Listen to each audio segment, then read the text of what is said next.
Captain Pav and GONxFREAKS on stage. News from RedNex, where truth is the stage. No bias here, just facts you'll see. In every corner, the world's story will tell. From the streets of Paris to Tokyo's gleam, every city, every voice will hear them. No spin, no hype, just calm and serene. RedNex World News, where truth is supreme. Captain Pav and GONxFREAKS, unbiased crew, bringing you the news without a slew. RedNex World News, where truth takes flight. Every day, every night, we keep it tight.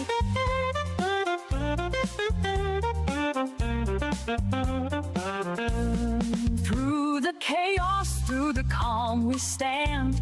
With Captain Pav and GONxFREAKS, we understand. The pulse of the world will never let it fade. RedNex World News, where truth is made. From wars to peace, from despair to hope, we're here to guide you through the scope. No matter the storm, we'll keep you informed. RedNex World News, where truth is born. Captain Pav and GONxFREAKS, unbiased crew, bringing you the news without a clue. RedNex World News, where truth takes flight. Every day, every night, we keep it tight.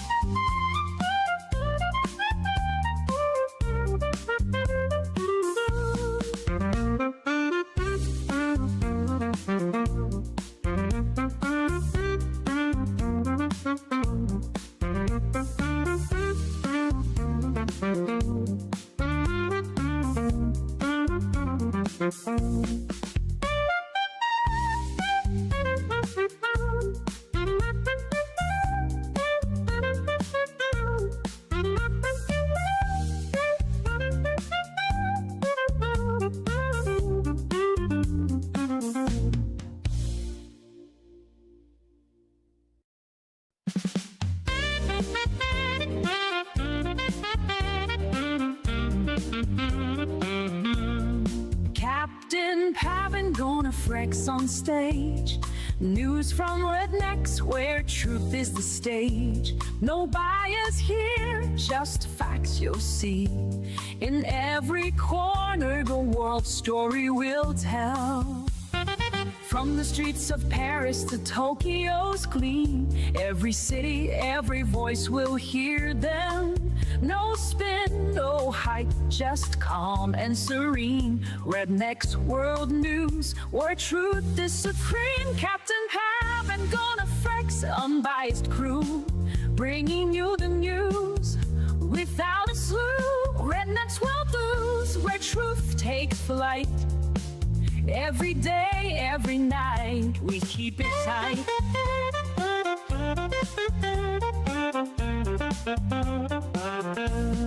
Through the chaos, through the calm, we stand. With Captain Pav and GONxFREAKS, we understand. The pulse of the world will never let it fade. RedNex World News, where truth is made. From wars to peace, from despair to hope, we're here to guide you through the scope. No matter the storm, we'll keep you informed. RedNex World News, where truth is born.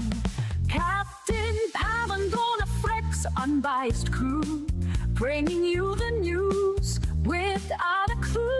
RedNex World News, where truth takes flight. Every day, every night, we keep it tight.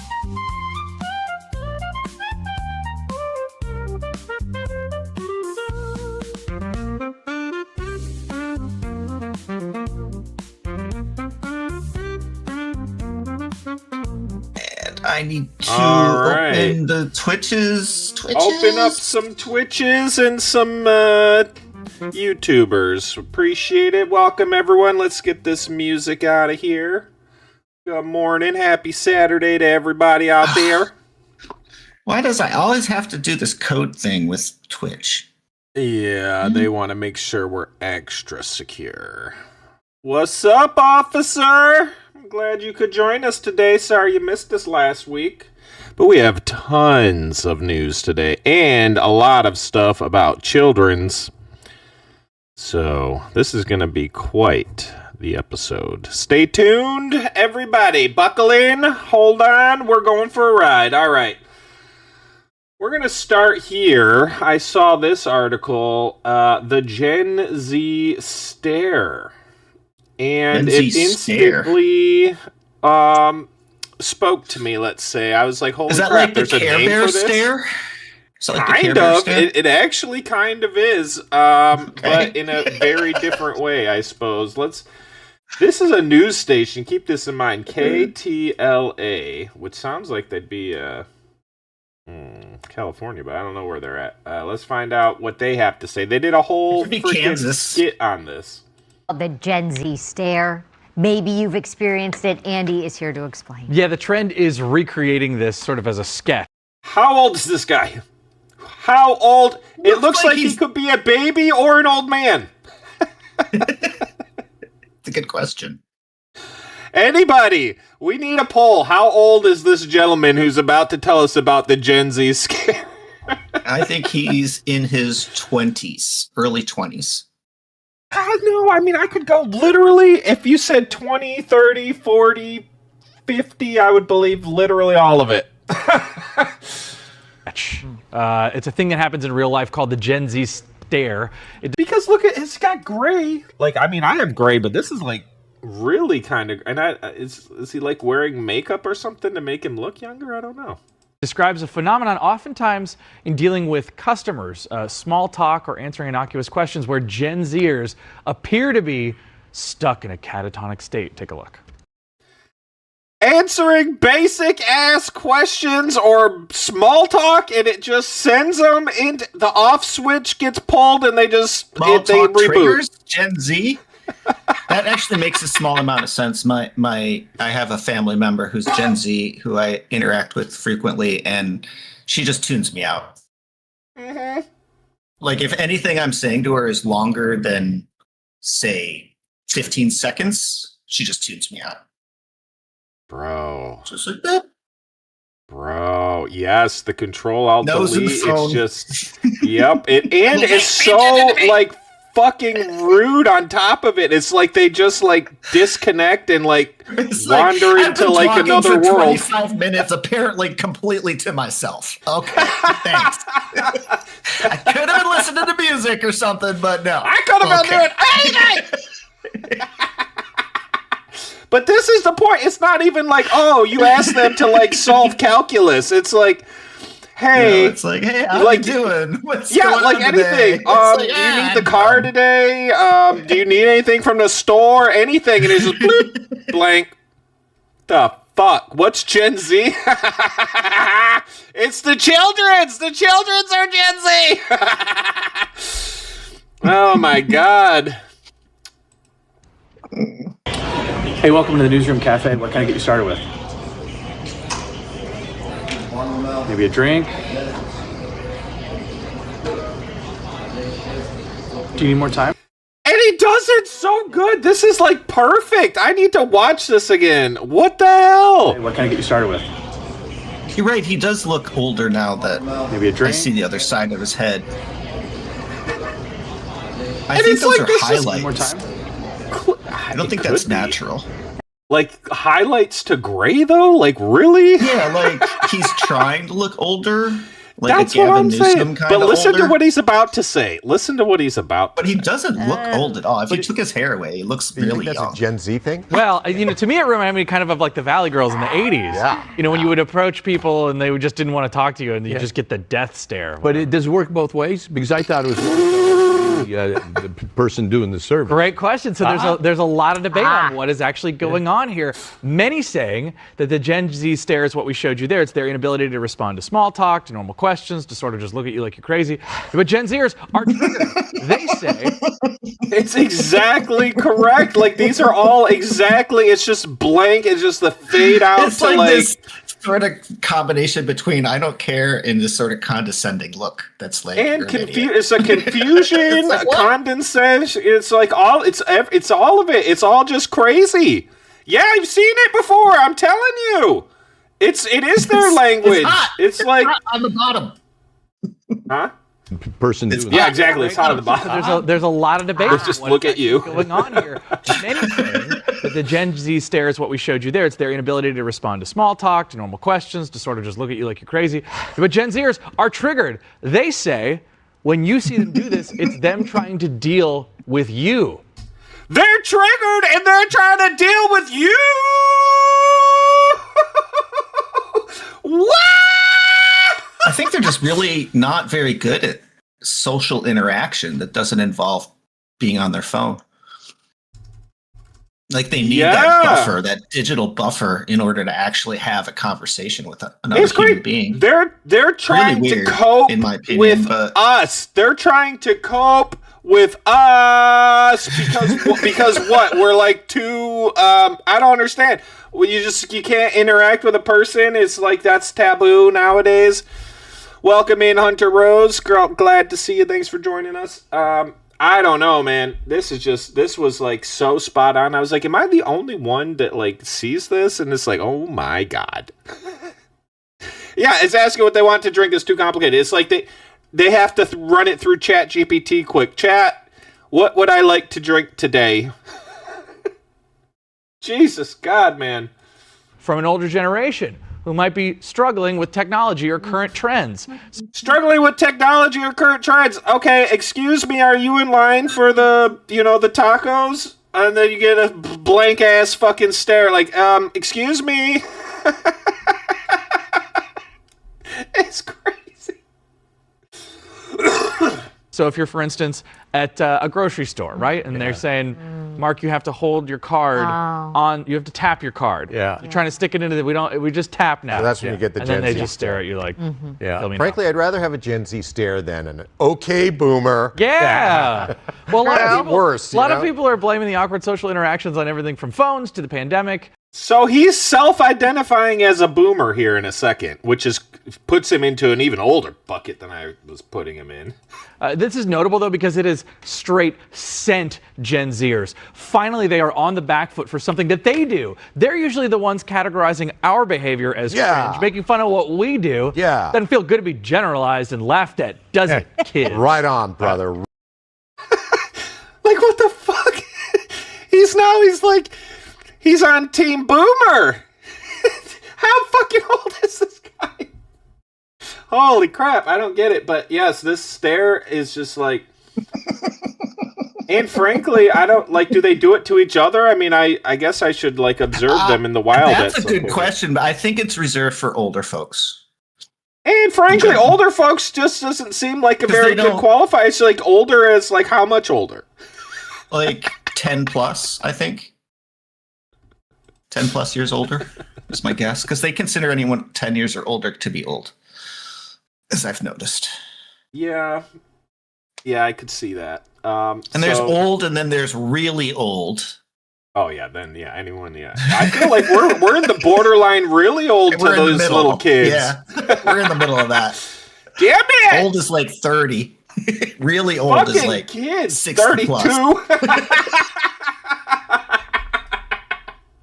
Lisa Pisa, yo! Lisa! Yeah, All our we were people just are coming talking back. about the Gen Z stare and how it's just as absurd. And a news like the station new did a eye whole roll. skit on it because it's that prevalent. Right on, you tell them. But I agree with you. I think there's... It's just this. They're just trying to divide us. Yes. They're trying to keep us. He's very good at it. See, old, less old, question mark. Like, this could be the oldest man at the table. This might be an order of Could be. age. He could be. I It's like swear. Botox. or Even something, I though don't this know. guy looks old as fuck. He's that mystery Anyway. age kind of person, which is really cool. Yeah, actually. but I Should've mean, been an actor. he was just like, yeah, I hate being called a boomer. Like, what? Who calls you a boomer? Oh my god. All right, so that is Gen Z scare. Now, this one, honestly, I cried during this. Like, I couldn't help it. This is not even emotional, but it's just like, there are some parts of this that just are so true that it's like, oh my God, the world is so screwed. This is Gen Z's work ethic, what boomers don't get. So what happens is they paired up two people, they are sitting across from each other, and they're going to explain their perspective on a bunch of different questions to each other. Okay. Well, I'd like to hear that. Sounds cool. All the money you ever needed, would you still work? Definitely not. Their loyalty spans. If you had all the money you ever needed, would you still work? No way, Jose. Well, frankly, I think that's true for just about anybody work as in work for someone and like, you know what I'm saying? Yeah, what like, do you mean I might by do work? something that I want to, but that's not work. So, yeah, I don't know. That was kind of a weird one. Probably not. Yeah, no way. That is kind of a weird question. Although, I mean, some people like to go to work as like a social thing, kind of like you're interacting with people, solving problems. Well, I mean, or whatever. if a lot of people, if they don't have a job or something to focus on a regular basis, they get bored. Yeah. And then, I mean, a lot of people come out of retirement and really just like bored. stand at the door at a fucking store and say good morning to everybody. Yeah. It's like, oh my God. So, I mean, I guess it depends. Welcome to what that Costco. means. I love you. Yeah, I love you. Please talk to me and don't just walk past me like I'm nobody. I would, just so I can be an asshole, and the worst they can do is fire me. Well, that's true. I mean, and I look at that sometimes, like, if you're in a position where you're not, like in that imbalance where you can just walk away, like, that's such a good position. That'd be in, fun. You know? You could take jobs and just be like, I'm out. I'm going to tell this customer what for, and I'm out. Oh my God, I was just talking to one of my friends. He said he was working with somebody, and when they came in, they were like a strong performer, they were doing everything, and then eventually, like, they just really tapered off, and the boss was like, hey, you know, you were doing so good, and like, what's going on? And he's like, oh, you know, I'm actually just independently wealthy, and I took this job as more of like a life experience to see what it'd be like to do this, and I really don't give a fuck, and I am leaving. Can you believe that shit? Actually, holy crap! I'm so rich, I need to just pretend to be a normal person for a week. What is it like to be a stock boy? I don't know. Let's find out. I don't know. Let's find out. And then you found out this shit sucks. Like, all right, I'm glad I'm wealthy. I can't believe people have to do this to make a living. This is close. I'm out. Why does everybody just have a basket full of money they can throw out the window every day? Oh my God. So yeah, that first question, I was like, I don't know where we're going with this, but I guess we'll see. Very, very short. I've been laid off multiple times, and I've only been at the position 3 months. They just think my idea. I've been laid off multiple times, and I've only been at the position 3 months. Okay, where are we going with this? Yeah, they're so absurd. It comes across to me as They believe my ideas are so absurd. Interesting. Perhaps they are. Then. Yeah, that's the problem. Are you unable to self-reflect? Are you just like, oh, my ideas have to be good? You're the idiot. If everybody else tells you the same fucking thing, I don't know, That's not man. a good idea. At some point, when do you say, you know what? Maybe it is a bad idea. And honestly, I'm a be vulnerable here. Like, people, like, literally everybody around me used to say, hey, you're really sensitive. And I was like, fuck you, I'm not sensitive, you're a bitch. And literally, like, the 500 person around me that told me that, I was like, all right, you know what? Maybe I need to listen to the 500 people. Maybe I am sensitive. Hey. Oh my God! Keep You know blaming what? other At people some for your point, problems. Maybe you need to stop and look and see if maybe you're the problem. yeah, that was a moment. Like, it was like, wait a minute. All right, how many different people who have literally no connection to each other or no incentive to tell me bad things are telling me the same exact thing. It might be true. All right. How do we do less work? Could be something to it. Because we use technology for a lot of things that we're lazy. I'm not sure you found. Oh, and that triggered me right there when that lady said, oh, that you think we're lazy because we use technology. I don't know if you remember, but we had a baby crash out recently, and that little baby said, oh, you think I'm lazy? And I literally never said that even one time. Not one time did I ever say that or even imply it. But what I did imply is you don't work enough, which is not the same thing. How hard you have to work. What's the worst thing about my generation? Can Gen Z and baby boomers get along in the workplace? To find out, we paired 6 strangers back to back for an conversation about work culture. What misconceptions do you think people have about the way your generation works? Well, I think the easy one is Gen Zers can be seen as lazy or not willing to work as hard. Lazy and not willing to work as hard!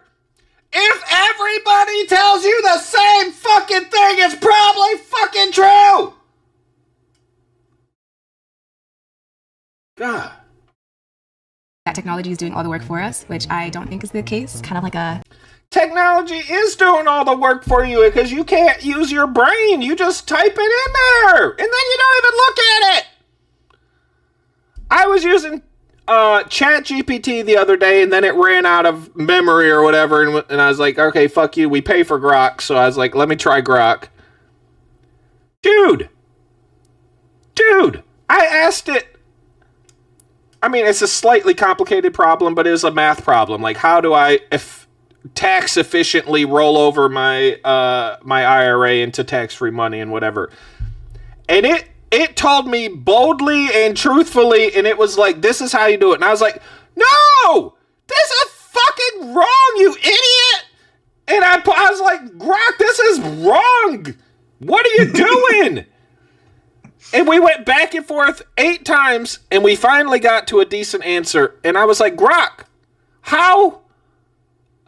First off, you gave me just a wrong bullshit answer to begin with and said it was right. And it took 8 tries to get that's dangerous. Back and forth, like, what's going on here? And I said, Grok, how often do people actually go back and forth to get the correct answer because you gave me the wrong answer multiple times?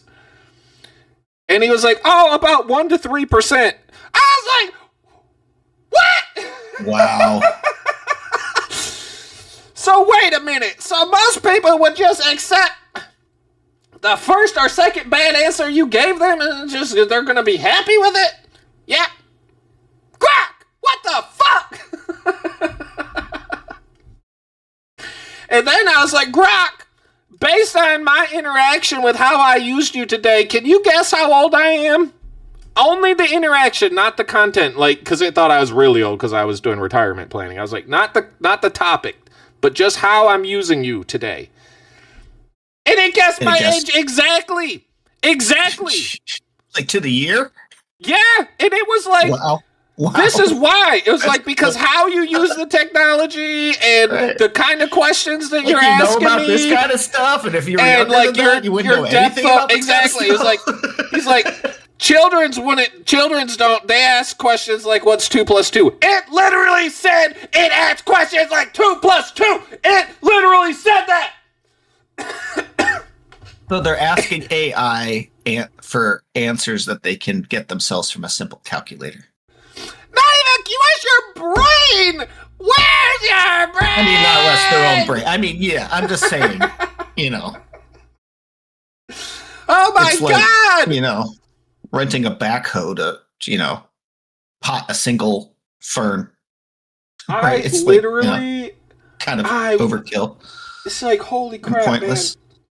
Like, these kids, in our interactions, in the first place, are teaching they can't AI do anything. how to be AI. So AI is going to become stupid because all our interactions with it are stupid. Yeah! And it's going to be like, they don't really need the answer. They just need to think that's the answer. So they just need to feel good that it looks like they're right. It just needs to look good. That's it. Like, these answers were so wrong, like, so obviously wrong. Nobody checks I was anyway. like, Grok, this cannot be correct. it cannot be correct because this very simple, obvious thing right here. And it was like, oh, good point. You're right. This is very wrong. And it said things like, oh, I miscalculated something, or I like applied something wrong. And I'm like, how? You're a computer. How are you applying? What are you talking about?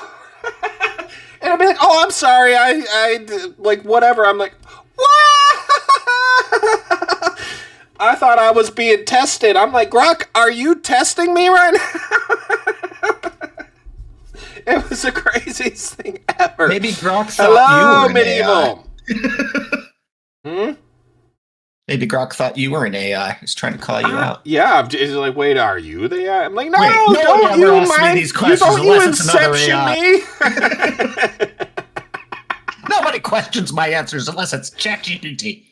I know, this is crazy, man. Like, it was just and he was like, literally, he was like, I called him P, whatever. Grok was like, pretty much, he was like, the number of times that you've pushed back on this answer, like, pretty much never happens. And I was like, interesting. I was like, but I thought that wasn't supposed to happen. Yeah, and that's the thing. Well, first off, why aren't you just giving me the right answer to begin with? Because this is literally a math problem. And I told him, like, this is literally a math problem. He's like, oh, yeah. And he's like, you know what? Let's reframe this as a math problem. I was like, oh, my God. So then he broke out all the math. As a math problem? And then it did it right. And I was like, Grok! It's weird. Why didn't you start with that? And he was like, well, most people don't want this. And I was just like, Jesus Christ, Grok. I wanted a specific answer with, like, specific numbers. What do you mean? And you gave me, like, the worst bad answers. And you said that's what most people want. It's just crazy. I don't know, man. AI, I never really was using it until this year. And now I'm like, oh, my God. And now I understand why the kids are fucked. Although I admit, on a couple occasions I have used it, it has been incredibly helpful. Yeah. But I used it for, like, rewriting an email to make it sound more targeted towards what I was trying to say. And it did a really good job. It took me 4 times to get it right because it kept putting things in there that I didn't want. Right. But I realized that was partially my fault for not being clear enough. Specific enough, yeah, exactly. Right, being specific enough. Like, so when sometimes when it takes liberties, it's right, you know? Yeah. When you're pretty specific, it usually is, like, so for me so far, it seems to have been on the spot, like right where I wanted the answers. And most of the information that I knew that went with the answer I was looking for was accurate. So I didn't have any reason to question the rest of the information. Exactly. It's, oh my God. And the AI is actually, you know, and now I'm to the point where I'm like, well, let's see what it can do. So I've been talking to my mom about, you know, doing a vacation or whatever, and we're looking at the Philippines. And I was like, Grok, can you plan a Philippines vacation in this date range where we do kayaking, have an overwater bungalow? Like, I listed out, like, the things that I wanted to do. I wanted to learn how to cook a local curry. I wanted, like, a private guided tour, And literally, it was like, all right, fly into this city, take the bus here. It'll take this long. It'll cost this much. Go here. This place has this type of bungalows. And it, like, literally planned out the whole vacation in, like, 2 minutes. And I was like, okay. What else can you do? Because I've been trying to get this done for a minute. Like, holy moly. All right. Well, let's see what these people actually have to say. I don't know. That interaction with the AI just kind of, like, blew me out of the water. And I was like,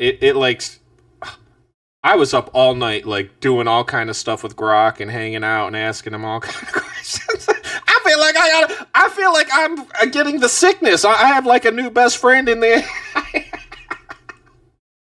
get in, get out mentality of like, I'm just here to give money and I don't care about anything else. I think it's just a little bit of a pushback against like companies that ask for a lot more work for the same amount of pay. I don't feel like Gen Zers are lazy at all. I think they're full of ambition, but it's just in a different way. It's maybe more myopic. I don't know, like, not what's good for the company, but what works for me. The boomer generation and older. Yeah, and I think that's the thing. Oh my God, these kids have their heads so far up their ass, and they want pity and all this shit. I think. And the older people do not have like bad intentions or feelings towards you. They're like more of like, how do we get you to understand in your own way that you need to like step the fuck up because you are way the fuck behind right now? And it sounds like criticism, but guess what? You've had 18 years building up of like not cutting it, and now it's stacked up for that long, and now you have to overcome that. And it seems like we're saying, hey, you know, whatever, but in fact, you've just fucked up for so long. You're at the end of the road. Unfortunately, it is what it is. It's not, you know, we got to meet you in the fucking shitsville of retard town. It's like, you need to step up.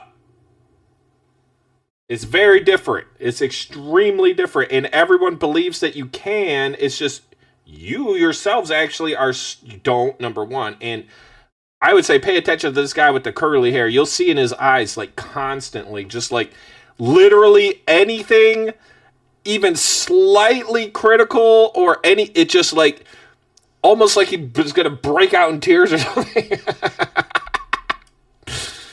Yeah, we can't think of way out of a paper bag anymore. It's insanity.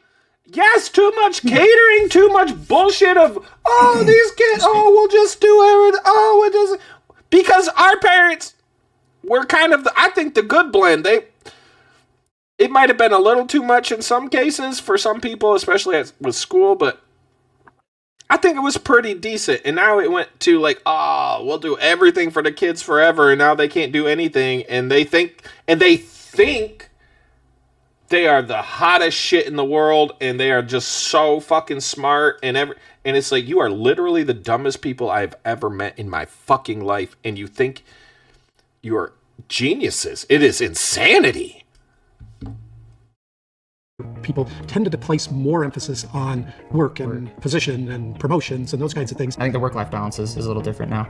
Yeah. And we're like, the work-life balance is different now. Coming from like a 20-year-old who's not, what work-life balance are you even talking about? What have the work-life what experience do you even have to make a judgment? Balance is work as much as you can to make as much as you can, and then on your free time you get drunk to forget about how awful your job is. Yeah, that's your 20s. That's your 20s. Honestly, I think the biggest mistake... And not caring that much. You can lose a job and not care that much when you're in your 20s, because it's generally not as big a deal to find a new job. Oh, yeah. And, I mean, you know, whatever. Like, how much are you making and to find an exactly. equivalent I mean, job? if you get fired from a whatever. $15 an hour job, it's not that hard to find another $15 an hour job.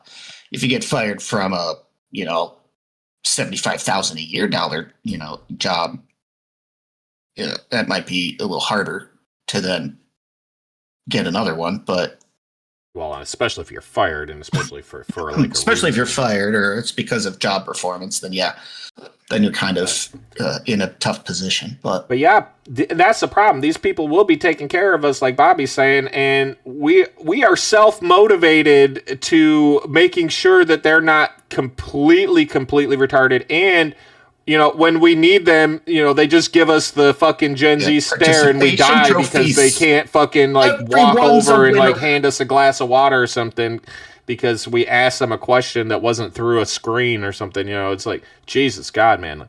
At some point, yes, this is self-motivated, but it's also it's symbiotic, right? It'll help you, it'll help us, it'll help everyone if you stop being so stupid, okay? And like Medieval saying, participation trophies and letting kids figure it out. I feel like possibly one of the biggest mistakes, at least for me, in my perspective of growing up, if they had just told us what they were trying to do, at least for me, it would have helped a lot. Especially things like, yes, homework in and of itself, solving a math problem that everyone else has solved already, is not actually what we're trying to do here. We're trying to learn how to learn and solve problems, right? And give context to that. Like, yes, great, you solved this problem using ChatGPT. That wasn't the problem that we're actually solving. The problem we're solving is how do you learn how to solve problems? And to do that, you have to solve problems, right? Like,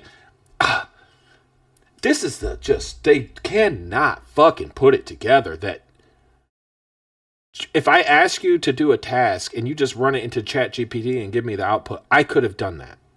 The point is you need to use your fucking brain and look at it and then figure out, is it good and could it be better?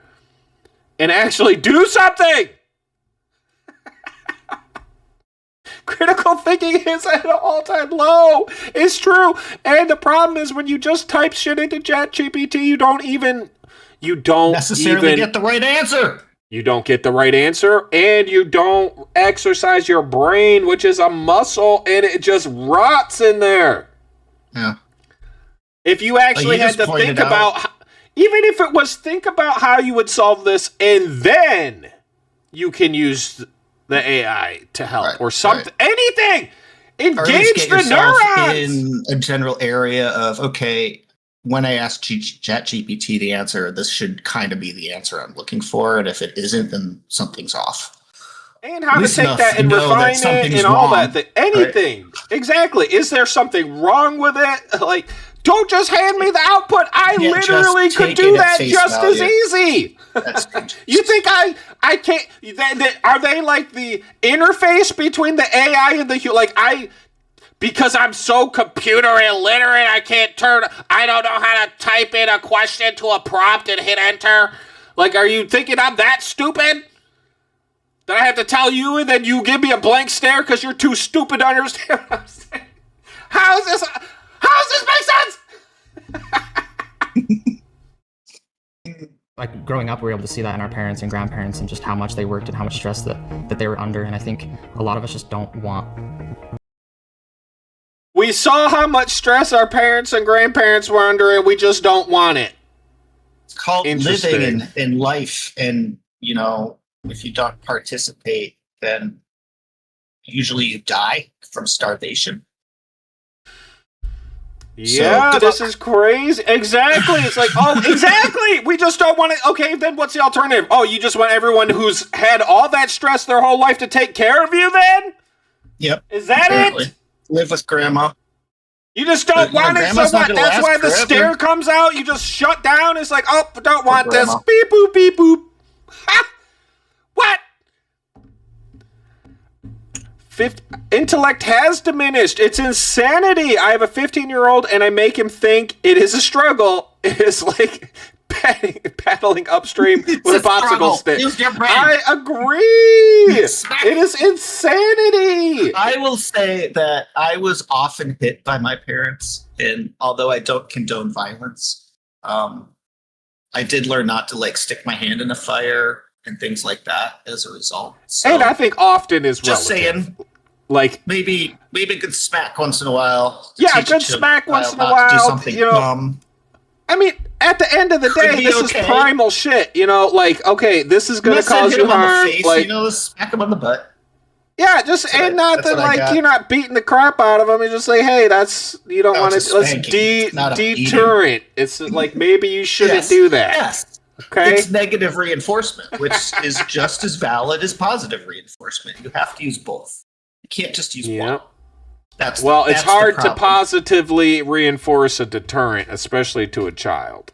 That's why you have to use both. Some things. Oh, look, they did something good. Give them a reward.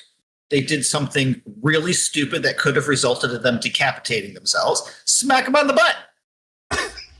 Well, yeah, and then if they consciously do something completely idiotic, that's when you pull out the slapsticks. But that's what I'm saying, dude. I agree. This basic math, dude. And this should not be the first tool. It should be one of the last tools you use. Yeah. Well, and I mean, sometimes you can just like tap someone on the hand, especially a child. They'll get all free. You don't even hurt them. You just like tap them on the hand and they cry. Yeah. It's like that's enough. They get it. And this basic math shit actually cause any pain. When It's I the was a middle schoolers younger and kid, above, you might have to hit I harder. self-excluded myself from using calculator just to make sure I knew like basic math. Like I just wouldn't use it in school. I'm like, it just isn't helping me. And now they use it for everything. And I don't know if you ever played this game like Rummy.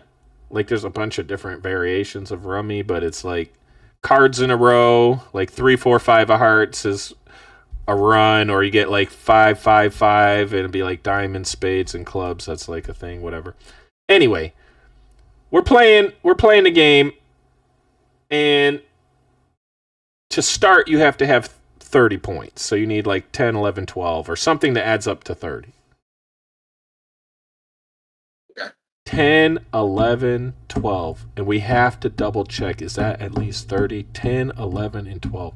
You got to pull out a calculator to double check 10, 11, and 12. 10, 11, and 12 is at least 30. I know. This is like the level of basic. Even like, I could do that one quickly, though. That's it's like if they're all 10, hello, you got 3 numbers that are at least 10. Is it at least 30? Excuse me. Oh my God. And this is the type of shit I'm like. And in this case, when like I was normally in math if I saw class, that, I at would least call up it till out. College, if I had a calculator, it was considered cheating. Yeah. And for the most all part, through high school, as far as I recall. I know even and, like, graphing. I was we had never in graphing the advanced, like I was not in calculus. I never got that high. But up through geometry, they wouldn't let us use calculators as far as I recall. Unless it was like a special situation. Like today you can use your calculators, but generally you could get to use calculators. And even that, like, we had like graphing calculators, and later, because I had a lot of calculus and other bullshit in college, and even the other kids in college, in advanced, like, post-calculus mathematics, they couldn't graph. They could not graph without plugging it into the computer. And I was like, holy crap. Like, you can't do literally anything. And because of that, you have no intuition about any of these functions. This is getting like super technical, but the point is, like, even went back when I was in college, I was looking at the deterioration of intelligence. Like, holy crap, you can't do what I considered basic, but everybody needs a fancy ass calculator to graph like a straight line, or like, I'm like, are you kidding me? Like, or yeah, like obviously we weren't doing straight lines, but it's like basic ass shit. Like, holy man, you don't even know what this graph looks like without putting it in a computer. And let alone kids nowadays, you ask them anything like that, holy man, yeah, right. Yeah, right. It is crazy. The pressure of that. We, as Gen Z, have a fear of being given way too much if we express too much curiosity and intelligence, I guess. And so I understand where like our fear is with that. I've seen that. Do we want to hear what this lady said again one more time? I wasn't listening. I was reading Medieval and Bobby's comments. All right, check out what this girl's about to say. The pressure of that. We, as Gen Z, have a fear of being given way too much if we express too much curiosity and intelligence, I guess. And if they express curiosity and intelligence, they're afraid they will be given too much responsibility. So instead, they just sit there with a blank stare? What's going on? If we show any signs of intelligence, you might ask us to do something. You might ask us to actually work to earn this paycheck that you're giving me. What is going on? so I understand where like our fear is with that. I've seen that just as being female. Women feel like if they if I show you that I'm not in women here, you might I actually hate this. like make me do something, and I could actually succeed. That would be horrible. Yeah. Well, and then this lady just said, "Yeah, I see that as a woman." I'm just like, oh man.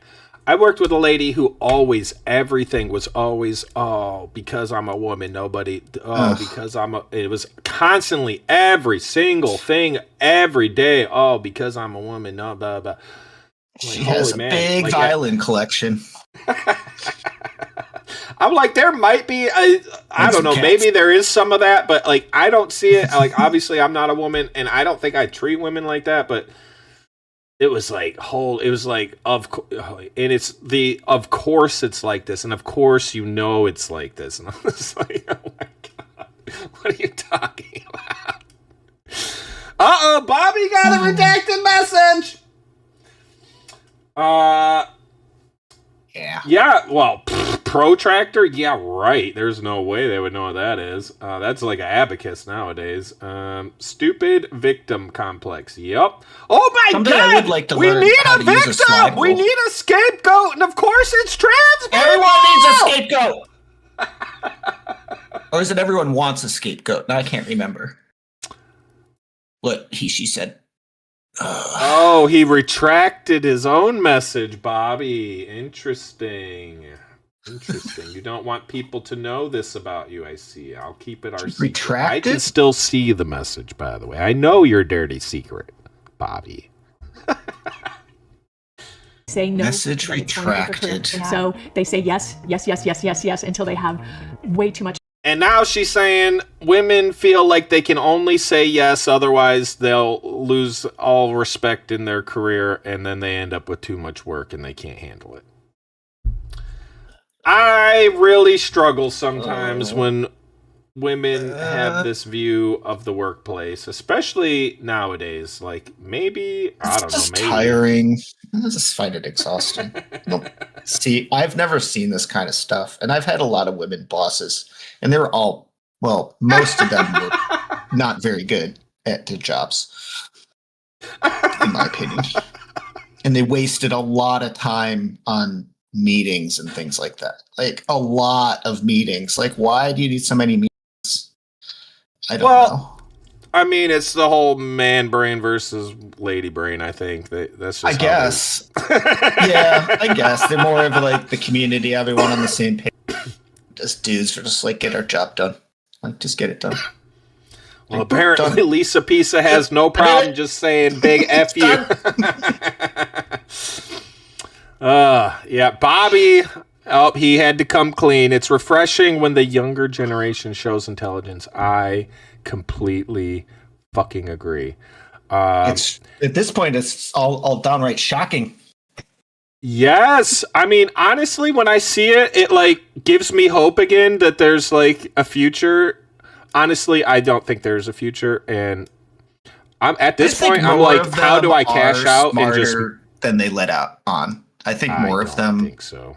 Like, I don't think I'm saying like at least 30% of them are actually intelligent. They just don't apply themselves or care. That could be true. And then maybe around 0.5% actually apply. And then there's another large percentage that's like, I don't know. I just don't know. They seem kind of dumb and they act kind of dumb, so therefore they are kind of dumb. I mean,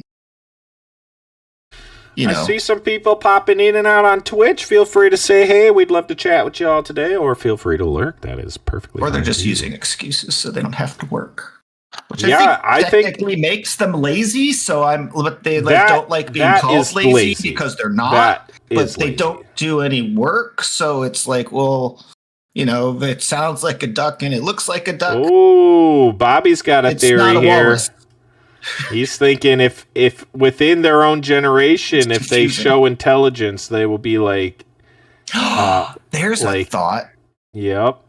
That's why I think that's right, actually, because they you're prioritize being stupid or like yourself an outcast. They want to be like like being a failure or being like but that a reject is like the TikTok lifestyle promoted, does it?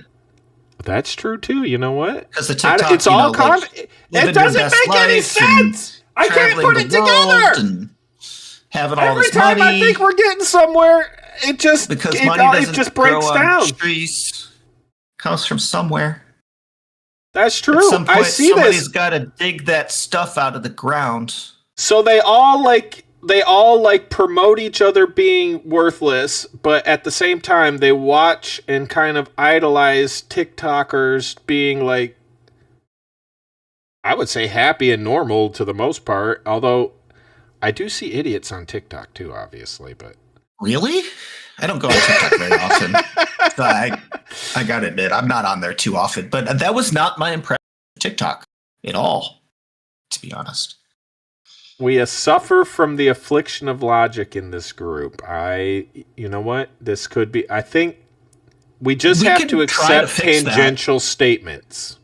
We could try to fix it. I don't think it'll work, but we could try. I'm medicating. I've been trying to become stupider so I could fit in for like 30 years, and it just, I haven't been able.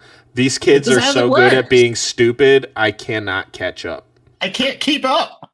It's possible, no matter how many brain cells I kill. Peer pressure is terrible, and I don't know. I talk to like my niece and nephew occasionally or whatever, and the things that they tell me about like social groups, like how the kids behave in their own social groups, is honestly crazy. Like it literally is. They seem very cruel to each other in general, what I've seen. Yeah, and it's all this like, oh, like trans shit really are not important. What's your pronouns? And yeah, exactly. Pronouns bullshit. All the things. It's like, oh my god, how is that the most important? Like that's the first thing that's like the most important thing, huh?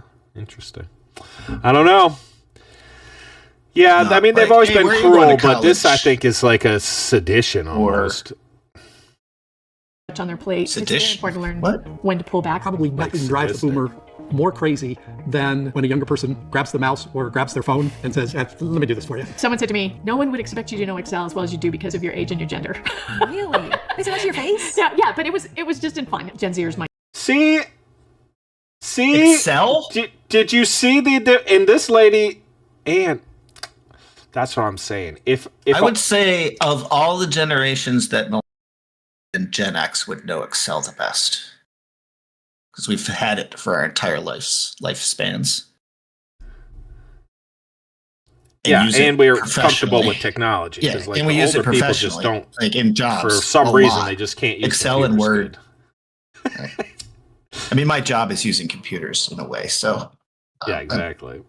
I mean, I get it. Like, if you're using I know these things, but yeah, I mean, saying on average, the average millennial and Gen Xer would be able to pick up a new version of Excel and be able to use it to a proficient degree.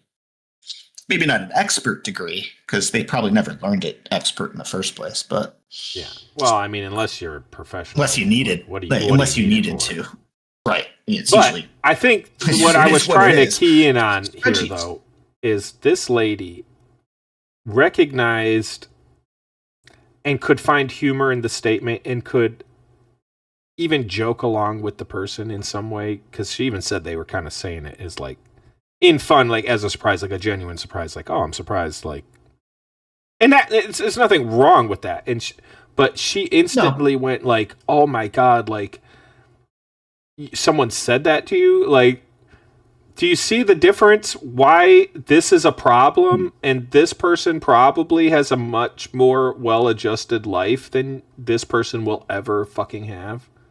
Like, I don't know. Like, the ability to just, like, understand and reflect on, yes, you're an older woman, and guess what? Most older women wouldn't have this skill set, and it's not true. Like this, like, oh my god, like, oh, sexism, misogyny. It's just like, to some extent, a compliment. Like, I'm like, hey, good on you for like not just fitting into the social expectation or whatever. Like, I don't know. It's like, but this person is like, start squawking, you know, find all the other Karens, get a Karen, what do they call them? A gaggle of them or whatever. I don't know. Damn. Might not see that baby boomers do want to move forward with technology. We should probably be a little more patient and understanding, like you said. Like, we grew up with this technology, and you guys like came in the middle.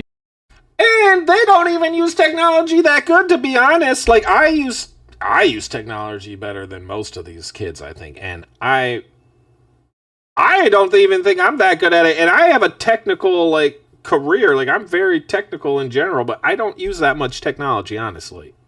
But I still think I use it better than these fucking kids. And they grew up with it the whole damn time. I definitely use it better than these kids. Hey, there's another voice. Ziggy! What happened? Cheers to the weekend. Cheers to the weekend. Cheers, everybody. Ziggy has popped in to join us.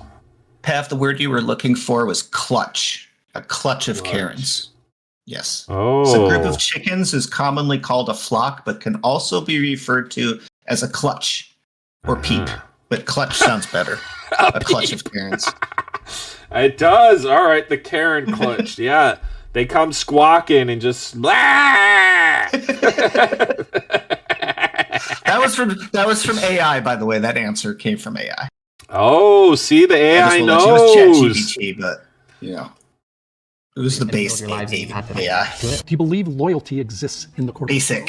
Maybe less so in this day and age. Nowadays, it very much feels like this corporate greed. I've never felt like I needed to be loyal to a company for any reason. Being loyal to a company can get you to places to an extent, like climbing up the corporate ladder or making connections or keeping the connections you've had for a really long time. I wouldn't sacrifice my own morals or my own wants and needs for a company.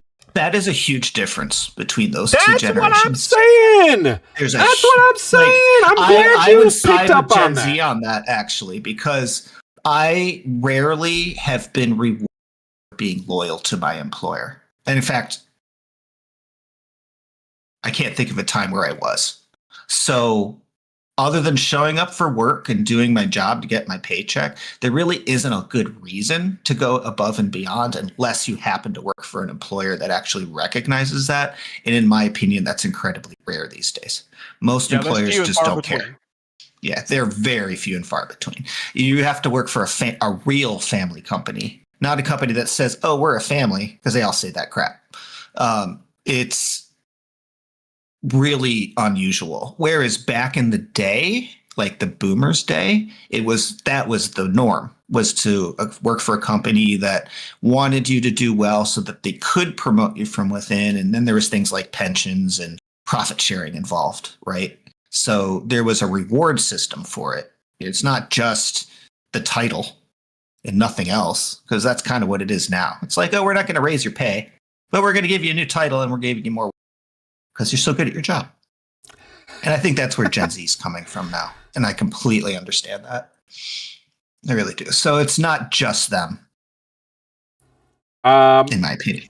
Well, I think there's two things to unpack here. First, let's set that aside for 1 second and come back to it. Okay, but she said, I ramble. I don't no, say stuff that's perfectly valid. That's perfectly valid, and we're definitely coming back to it. But I want to hone in on what she said was, I won't sacrifice my morals or beliefs, which was the first thing she said, which is like, oh, I didn't catch that. I don't think anyone would ever ask you to do that to begin with. And yeah, that's not what corporate loyalty is. I've never had a job that wanted me to do that.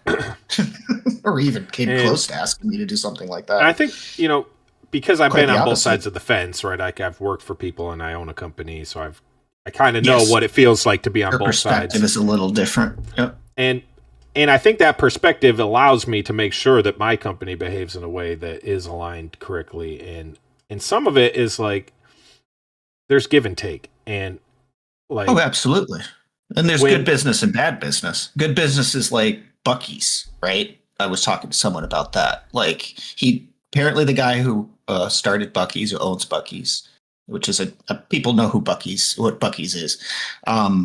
Apparently he pays his people really well. He treats them really loved for, as opposed to, here's the bare minimum I can get away with paying you so you can barely squeak by, and I'm going to make you feel like you're super lucky just to have this job, and et cetera, et cetera. And then they also throw fear on top of it, like, and you won't have a job tomorrow, I'll be sucky, and it does. I want to look for another job, so I guess I'll do this thing that I don't think I should have to do, but you say I have to do it.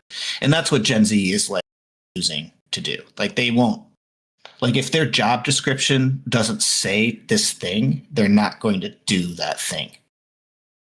And they'll go to HR before they do it, even if it's simple, even if it's a really easy thing, right? They just won't do make it. a bigger deal. Exactly. Make a Right? bigger As deal opposed out of something to, than just, you know, me, I would probably just do it because it's easy and it's simple and I don't really care that much. And it's not that. Yeah, exactly. I mean, you're getting paid, like whatever. Right. They're still paying me. At the end of the day, it's a contract, but I'm here to work and do what I need to do to earn the money that you're paying me. Yeah. And I can always quit, you know. And I don't And that's need to the give thing. you There's 2 risk weeks. on And both I think ends. That's BS too. That whole I have to give you 2 weeks. I mean, you don't have to. And you do because you don't have to. It's just encouraged. It's like this backwards etiquette for business that doesn't really apply anymore. That I would say that the boomer generation does still adhere to, but younger generations do not, because to the younger generations, Well, it's I think just a lot of why. companies Like, also it only just benefits let the 'em go company. And if you're letting me go at the same time, like if I find a better job and you're not going to pay me more after I've been here for X number of years, that's fine. You're paying to keep me, so I'm going to leave. And that shouldn't be a surprise. Yeah. Well, I don't know. In my scenario is like, first off, like I'm the CEO and founder of my company. I'm not the highest paid employee.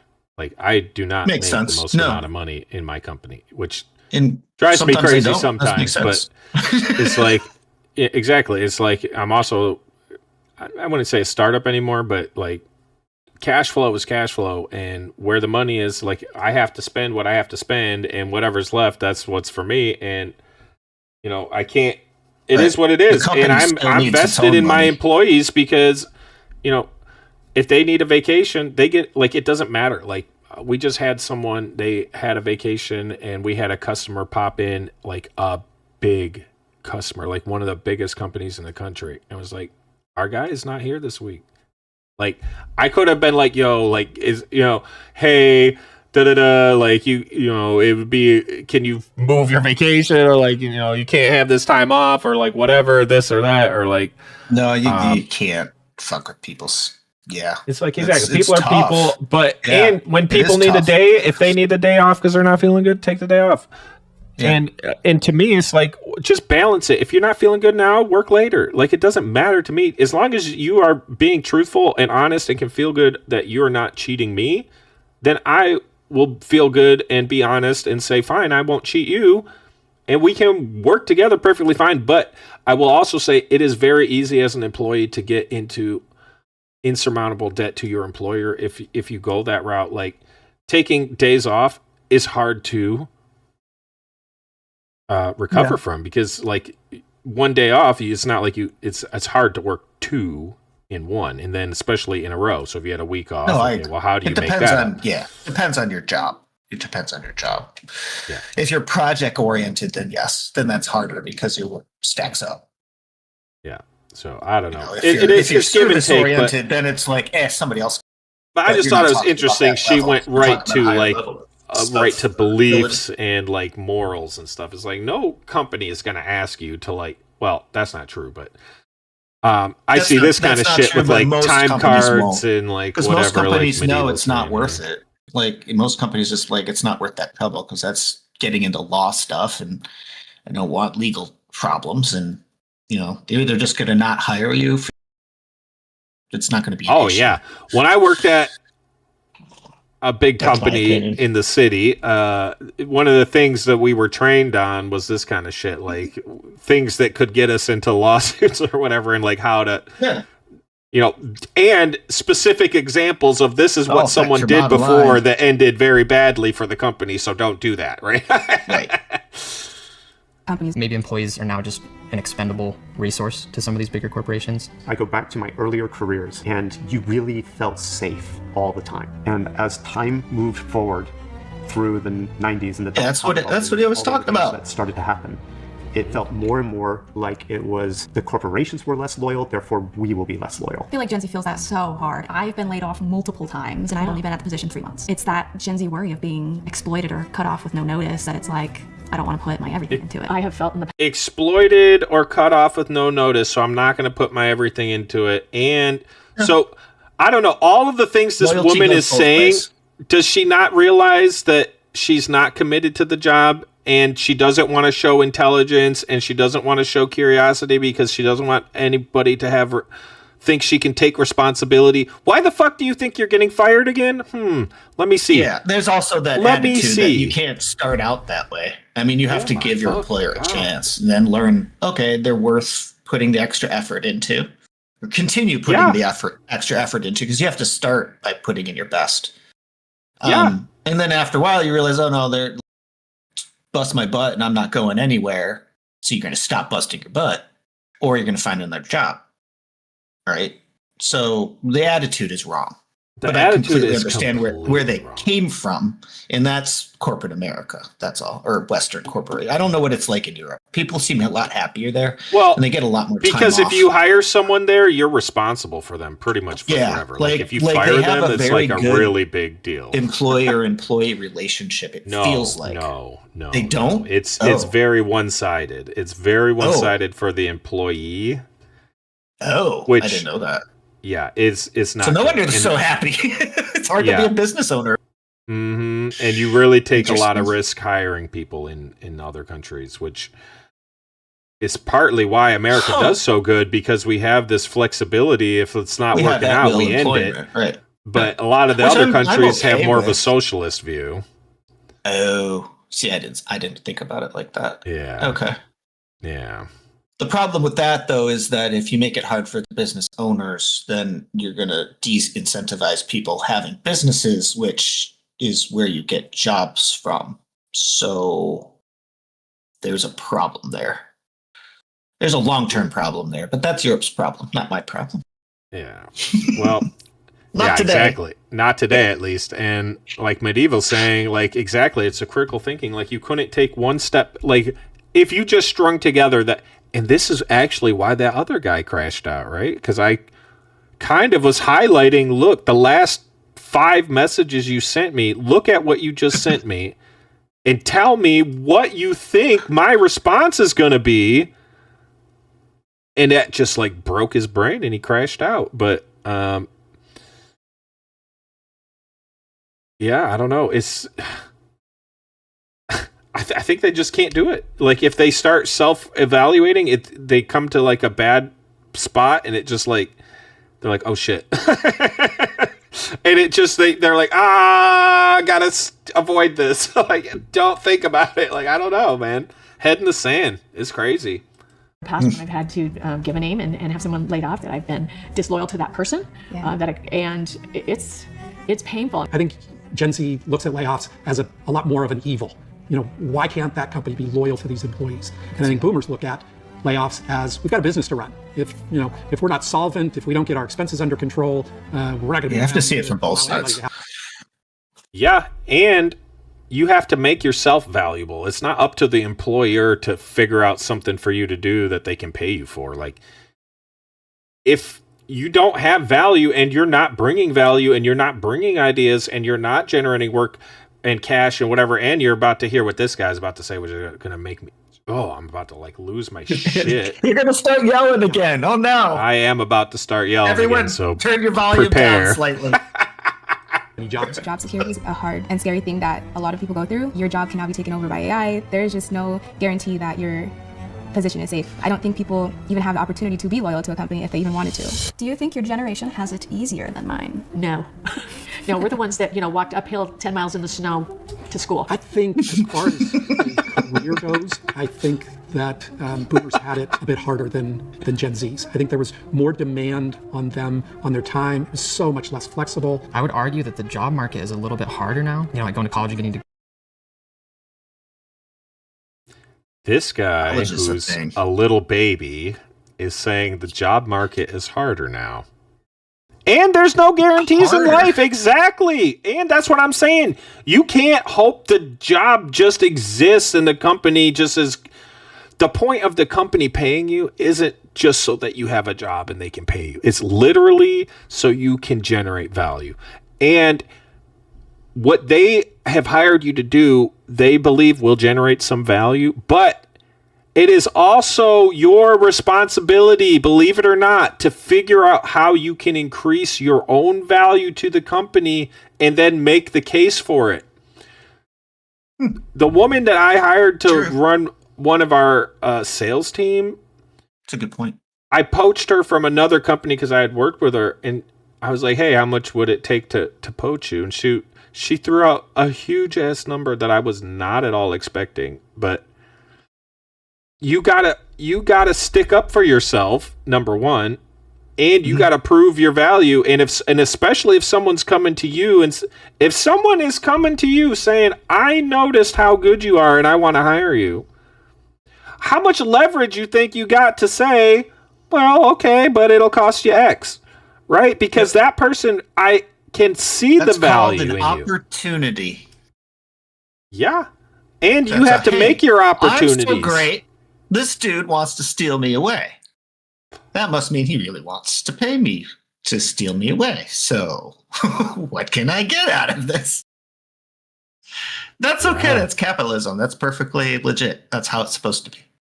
And like what Bobby's saying is the jobs back in the older days were very physically demanding. Office work wasn't really a thing, right? Like you didn't sit at a computer all day doing shit.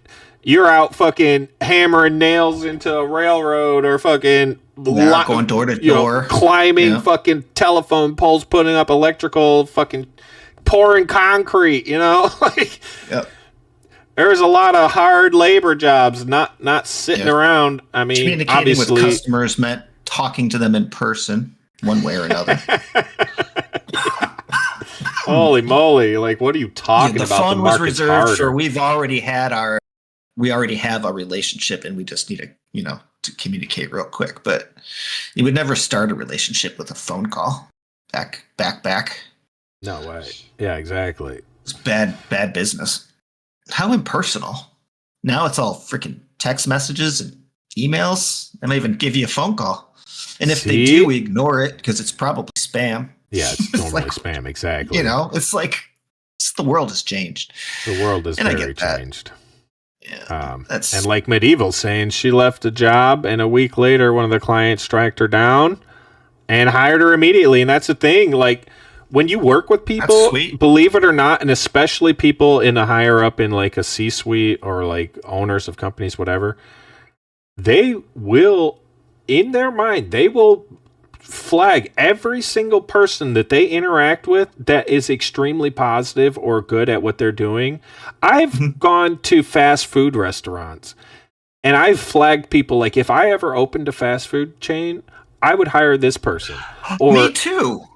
There's this dude that works at the drive-thru to McDonald's near me. I rarely go to McDonald's, but he was so just like personable, not in an annoying way, just like very helpful and friendly in such a way that I'm like, dude, if I ever own a fast food restaurant, I'd just hire him as my manager. Yeah. So he knows what he's doing. He knows how to interact with customers. And that's the thing. I think people, like, especially these younger kids, they don't understand like how powerful that is. And it took me a while to really understand like networking. He actually isn't. He has to be a Gen Zer because of his age, but that's what impressed me about him. It stood out. It's like, I don't see this very often. I used to see it all the ever. And when you do, it's the manager or the owner, right? Not just the person who's working the counter that when you walk up, like those people. Oh, naps the can. Fuck around with the world and wait to see what happens. All right. What's that? Any more context there? Mr. Nabs. But yeah, I don't know, man. There's a lot going on with these younger folks, and just their perspective is just so out of whack, and they've really never had anything really that demanding asked of them, and they're just like anxious to the max, and like their anxiety is crazy. As much as it used to. It is. Jobs they can't People need God. Experience. We went through a recession in. That's true. Jesus is the answer. Take away your anxiety. Recession in 07 and 08, and we were going, everybody's shutting down, there's no jobs, what are we going to do?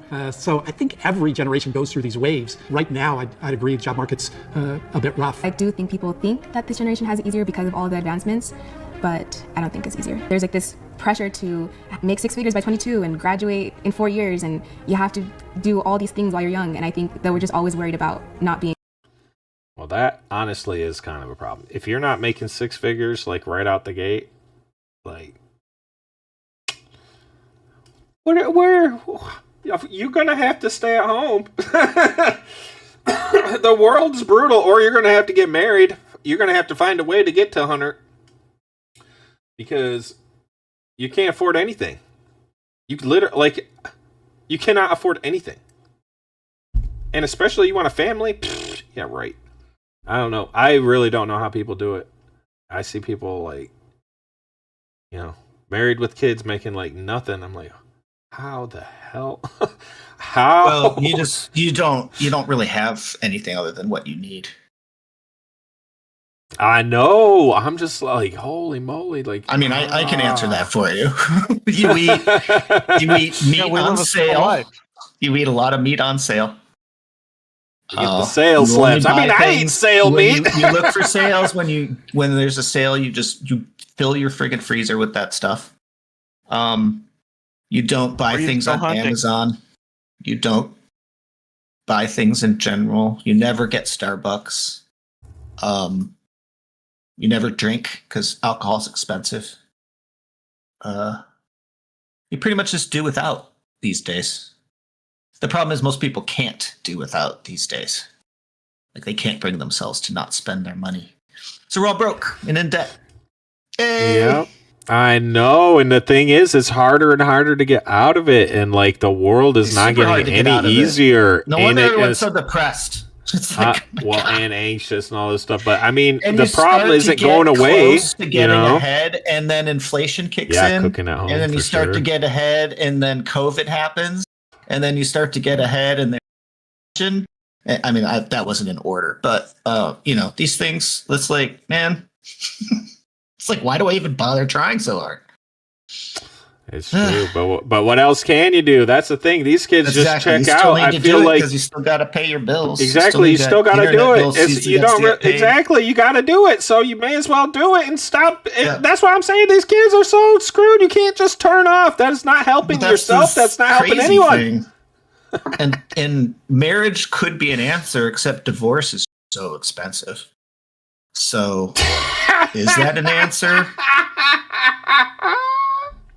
He said it could work, but it's too expensive to get divorced. Like, I don't know. I'm a little old for like dating right now, like as far as the like how the kids do it, but like how the kids that do just it. seems dangerous. Like there's I don't know. It just seems real sketchy to me. So,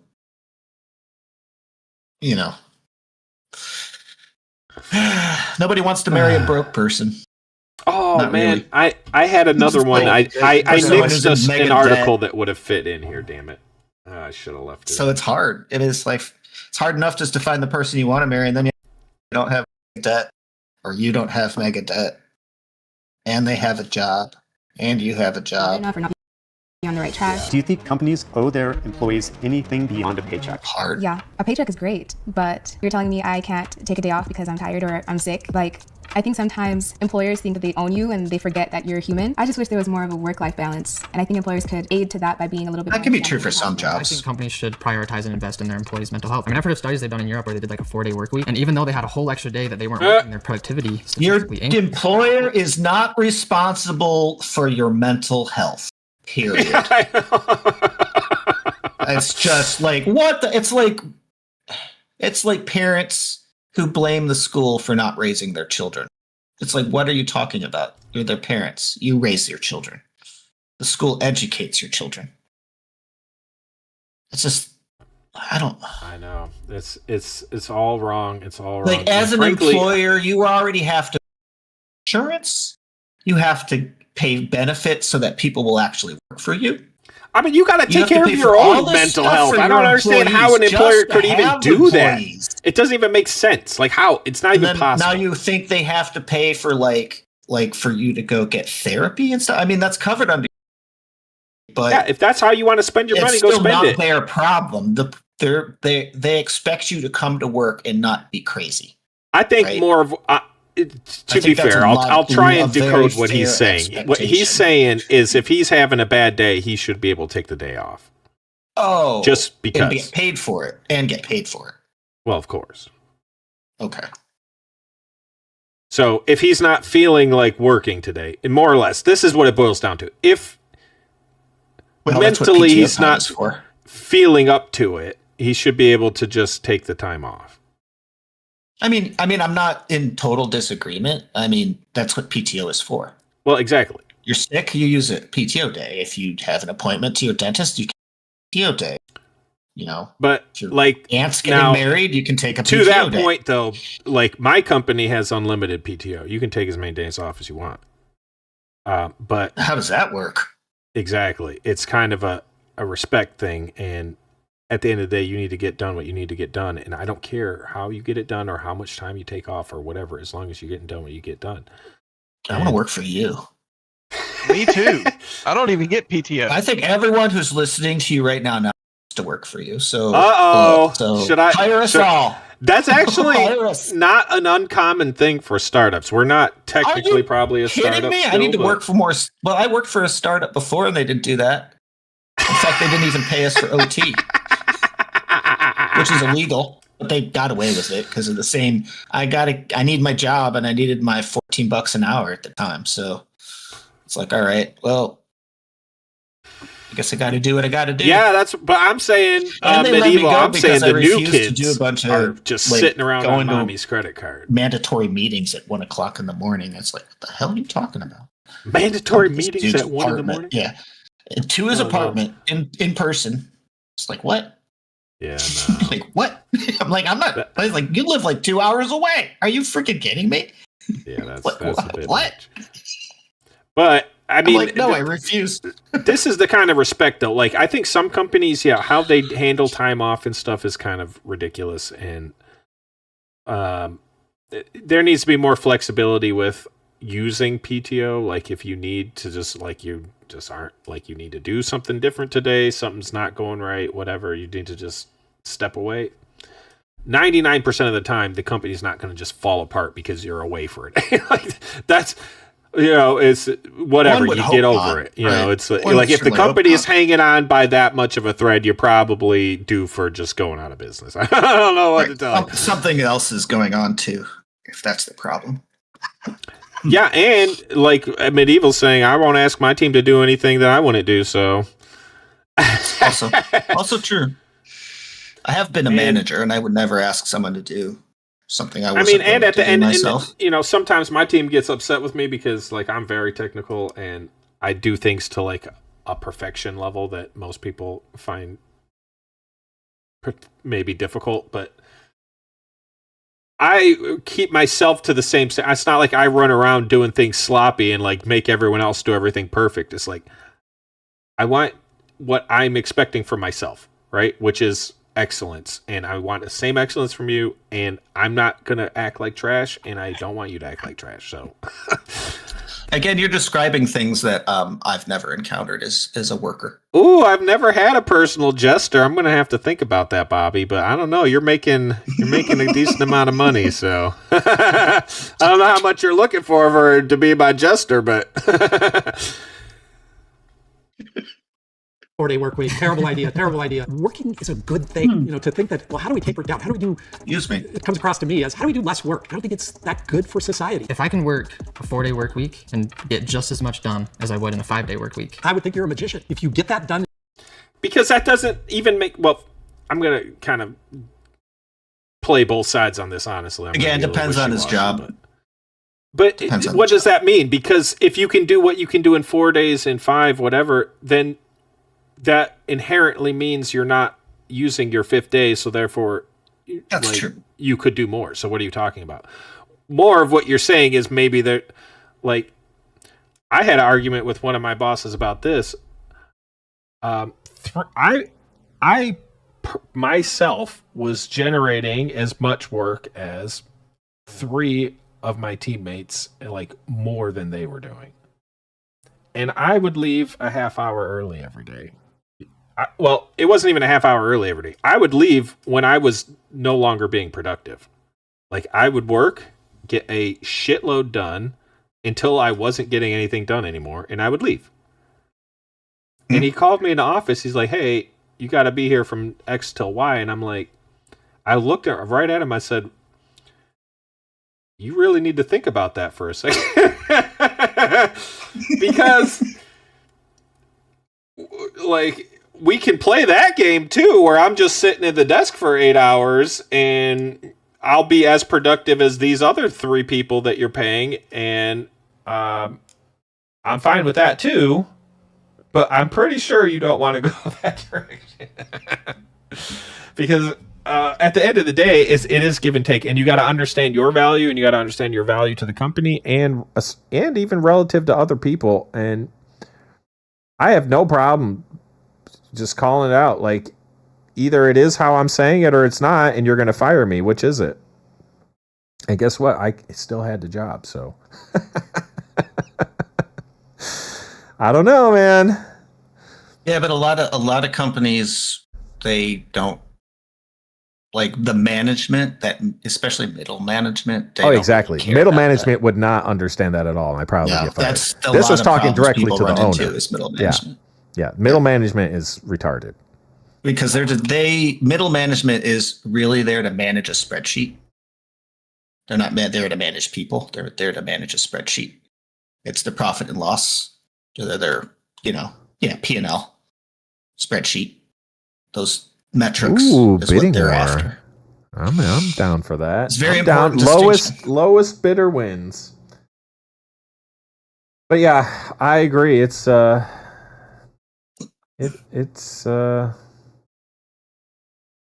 we don't need it. And I think that's what companies are starting to figure out, is especially, and that middle management, the reason it exists is because you have so many people doing more or less the same thing inefficiently. It's another throwback. It's from we had hits of people typing, and because everything was done manually before computers.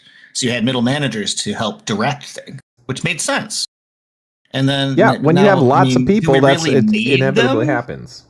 Right. Exactly. Unless you're talking about like a physical separation, which there's a lot of service companies that would still have that structure where you have store managers who are technically middle managers, and then you have your district and above. So But yeah, I now guess you don't need in some like cases, but one person with an AI who's properly trained can do the work of 10 or more people in some cases, and it's like you don't need a middle manager anymore. That one person's the whole team, and that whole team can just report directly to the boss because it's one person now instead of it's 10 people that needs to be digested to one. Reduced drastically in the near future with AI. That makes a lot of sense. Middle management. You just don't need them. You don't need them. Their reasons for having them are just the only thing that you need is that one high performer who also needs AI, who also knows how to use AI, and now that one performer just became more performant than your entire team was for sure. And that one person you could pay twice now because they're paying. You lost 9 people. We replaced 10 people with one person. We'll just pay them double, just to keep them around, so we don't have to worry about it. Yeah, and that's why the chasm's going to keep growing, because that 10%, that top 10%, only needs. I mean, if they got double and everyone else gets 0, they're high earners now. Yeah, and because everyone else is broke. All those people don't have any options, because if they're not a high performer and they don't know how to use AI. Those two things together, you are now worthless. You are literally worthless because there are so many people, and they all are worthless because they all can't do anything. And the handful that are high performers, and especially if they can magnify it with AI, that's it. That's the whole team right there. It's crazy. And I see it. And I think a lot of people don't work in an industry that is yet directly impacted by AI. Yeah. Like the first day I turned on the AI tool in my coding software, I knew the world was going to change. Yeah, when you told me that about that with the coding, I thought that was crazy too. Yep. The same day I turned it on, I was like, oh my God. Biden telling everyone to go learn how to code was AI can code for us. If you're a high performer... Yeah, but then you would already know code. I mean, you could still learn it. I mean, there's a lot of bad. I mean, yeah, you could still learn it. Yeah, if you're really smart. I would say 85% of the software developers are straight trash. But how would you even know you're good until you get into it? That's true. Versus that I'm is just interesting. right? Interesting. And how many people are I going mean, you into can code tell thinking though. it's You easy? can honestly tell if 'Cause you it have a is peer group. straightforward. If you're in any peer group, you would tell instantly if you're good or not, for sure. Especially with coding. Even as a beginner? unless they were all bad, I guess, including Yeah, yourself, there's and then that you too. couldn't tell. Right. In 4 days, and you tell me that you normally would have been 5 days, I'd take that 5th day and I'd say, okay, so now what could you get done? Well, you'd get done. All right, actually, I want to back this up because I know we spent a lot of time on this, but this is a major part of today's episode is Gen Z. You also excluded me, by the way, from the workforce. I'm not a high performer. I'm a jack of all trades. Which can be in its own way a high performer. I guess it could be in the right position. It hasn't helped me very much, I don't think. Here where I work, the president of the hospital gets paid mid 6 figures to play Minesweeper for 6 hours a day. Yeah, well, sweet.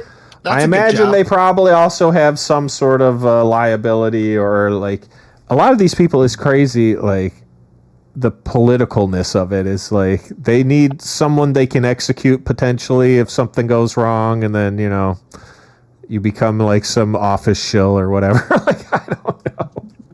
It's kind of crazy, but You sit there and occasionally sign papers. Don't read them. Just sign them. I would say pay attention to how these everyone people are needs a interacting. scapegoat. This guy, especially their facial expression. This guy right now and this guy. How do we do less work? I don't think it's that good for society. If I can work a 4-day work week and get just as much done as I would in a 5-day work week, I would think you're a magician. If you get that done in 4 days, and you tell me that you normally would have been 5 days, I'd take that 5th day and I'd say, okay, so now what could you get done? Well, you'd get done more. I don't think it's realistic to think I could. What did we just witness? I feel like we this witnessed a young person saying that the job is a finite amount of work. Once I hit that target, I should be done with my work. And the older guy is saying, no, your value is as a worker, and you should be doing as much work as you can. Yes. That's why we pay. And right. What else That's why you're can we being paid. see from, especially the face? Like, what is the emotional like interaction? My here? 'Cause impression it seems is very the younger wrong. gentleman is like, I don't want to be at work and I want to go home and play Minecraft. And the older guy is like, I want to work because working is awesome. I see that. I do. I can see the energy. Like this guy is like genuinely like working is good, and this guy over here is like, it's like he knows he's about to get shut down by an older person. So even I shouldn't say this, but I'm saying it anyway. Exactly. Even as he's starting, It comes across to me as, how do we do less work? I don't think it's that good. productivity statistically increased. 4-day work week. he's like, he started off in that same Gen Z bullshit mindset. How do I only go back like a second? Oh, what happened? Okay. 4-day work week. Oh no, you're all over the place. I just wish there was more of a work-life balance, and I think employers could aid to that by being a little bit more understanding and compassionate. I think companies should prioritize and invest in their employees' mental health. I mean, I've heard of studies they've done in Europe where they did like a 4-day work week, and even though they had Like he's so confident. Like right now, he's like got a level of confidence. He's going on with like, oh, they did a study in Europe and a whole extra day they weren't working, their productivity statistically increased. 4-day. And then statistically, their productivity increased. And again, the baby is trying to say this to like the guy who's worked his whole fucking life. Work week. Terrible idea. Terrible idea. And he instantly like was like, nah, and like in a good spirit, even like confidently and humorously, like he didn't break down emotional. He's not broken right now. He's not fucking crying in a corner right now. No. He's just like, no, that's a bad idea, dude. Like you don't know what you're saying. He's like, as a person of age and experience, I'm telling you, you're crazy. And this guy over here, oh, there was a study in Europe, and statistically, they got more work done. Working is a good thing, to think that, well, how do we taper it down? How do we do? And now he feels like, even though this guy is like genuinely just sharing his like high-spirited opinion, did you see his face of just like defeat and like, of course I'm wrong, and like, why don't you accept me? Like, what the I fuck? don't believe me, but there's studies in Europe. I don't think it's that good for society. If I can work a 4-day work week, And now he's like, he looks like, yeah, right. He looked defeated. and now he's like looking down, well, looking at his hands in his lap. yeah, like this is defeated, and now he's like backsassing almost with this response. Well, if I can do it, what's the matter? and get just as much done as I would in a 5-day work week. I would think you're a magician. If you get that done in 4 days. And the confidence of the guy of just immediate response of like, again, like the level of experience and wisdom here, and this guy just like, oh, of course, of course, this is what you're gonna say to. And you tell me that you normally It's not wrong. in 5 days, I'd take the 5th day and I'd say, okay, so now what could you get done? Well, you'd get done more. I don't think it's. And then this, as soon as he said you'd get done more, he instantly turned off.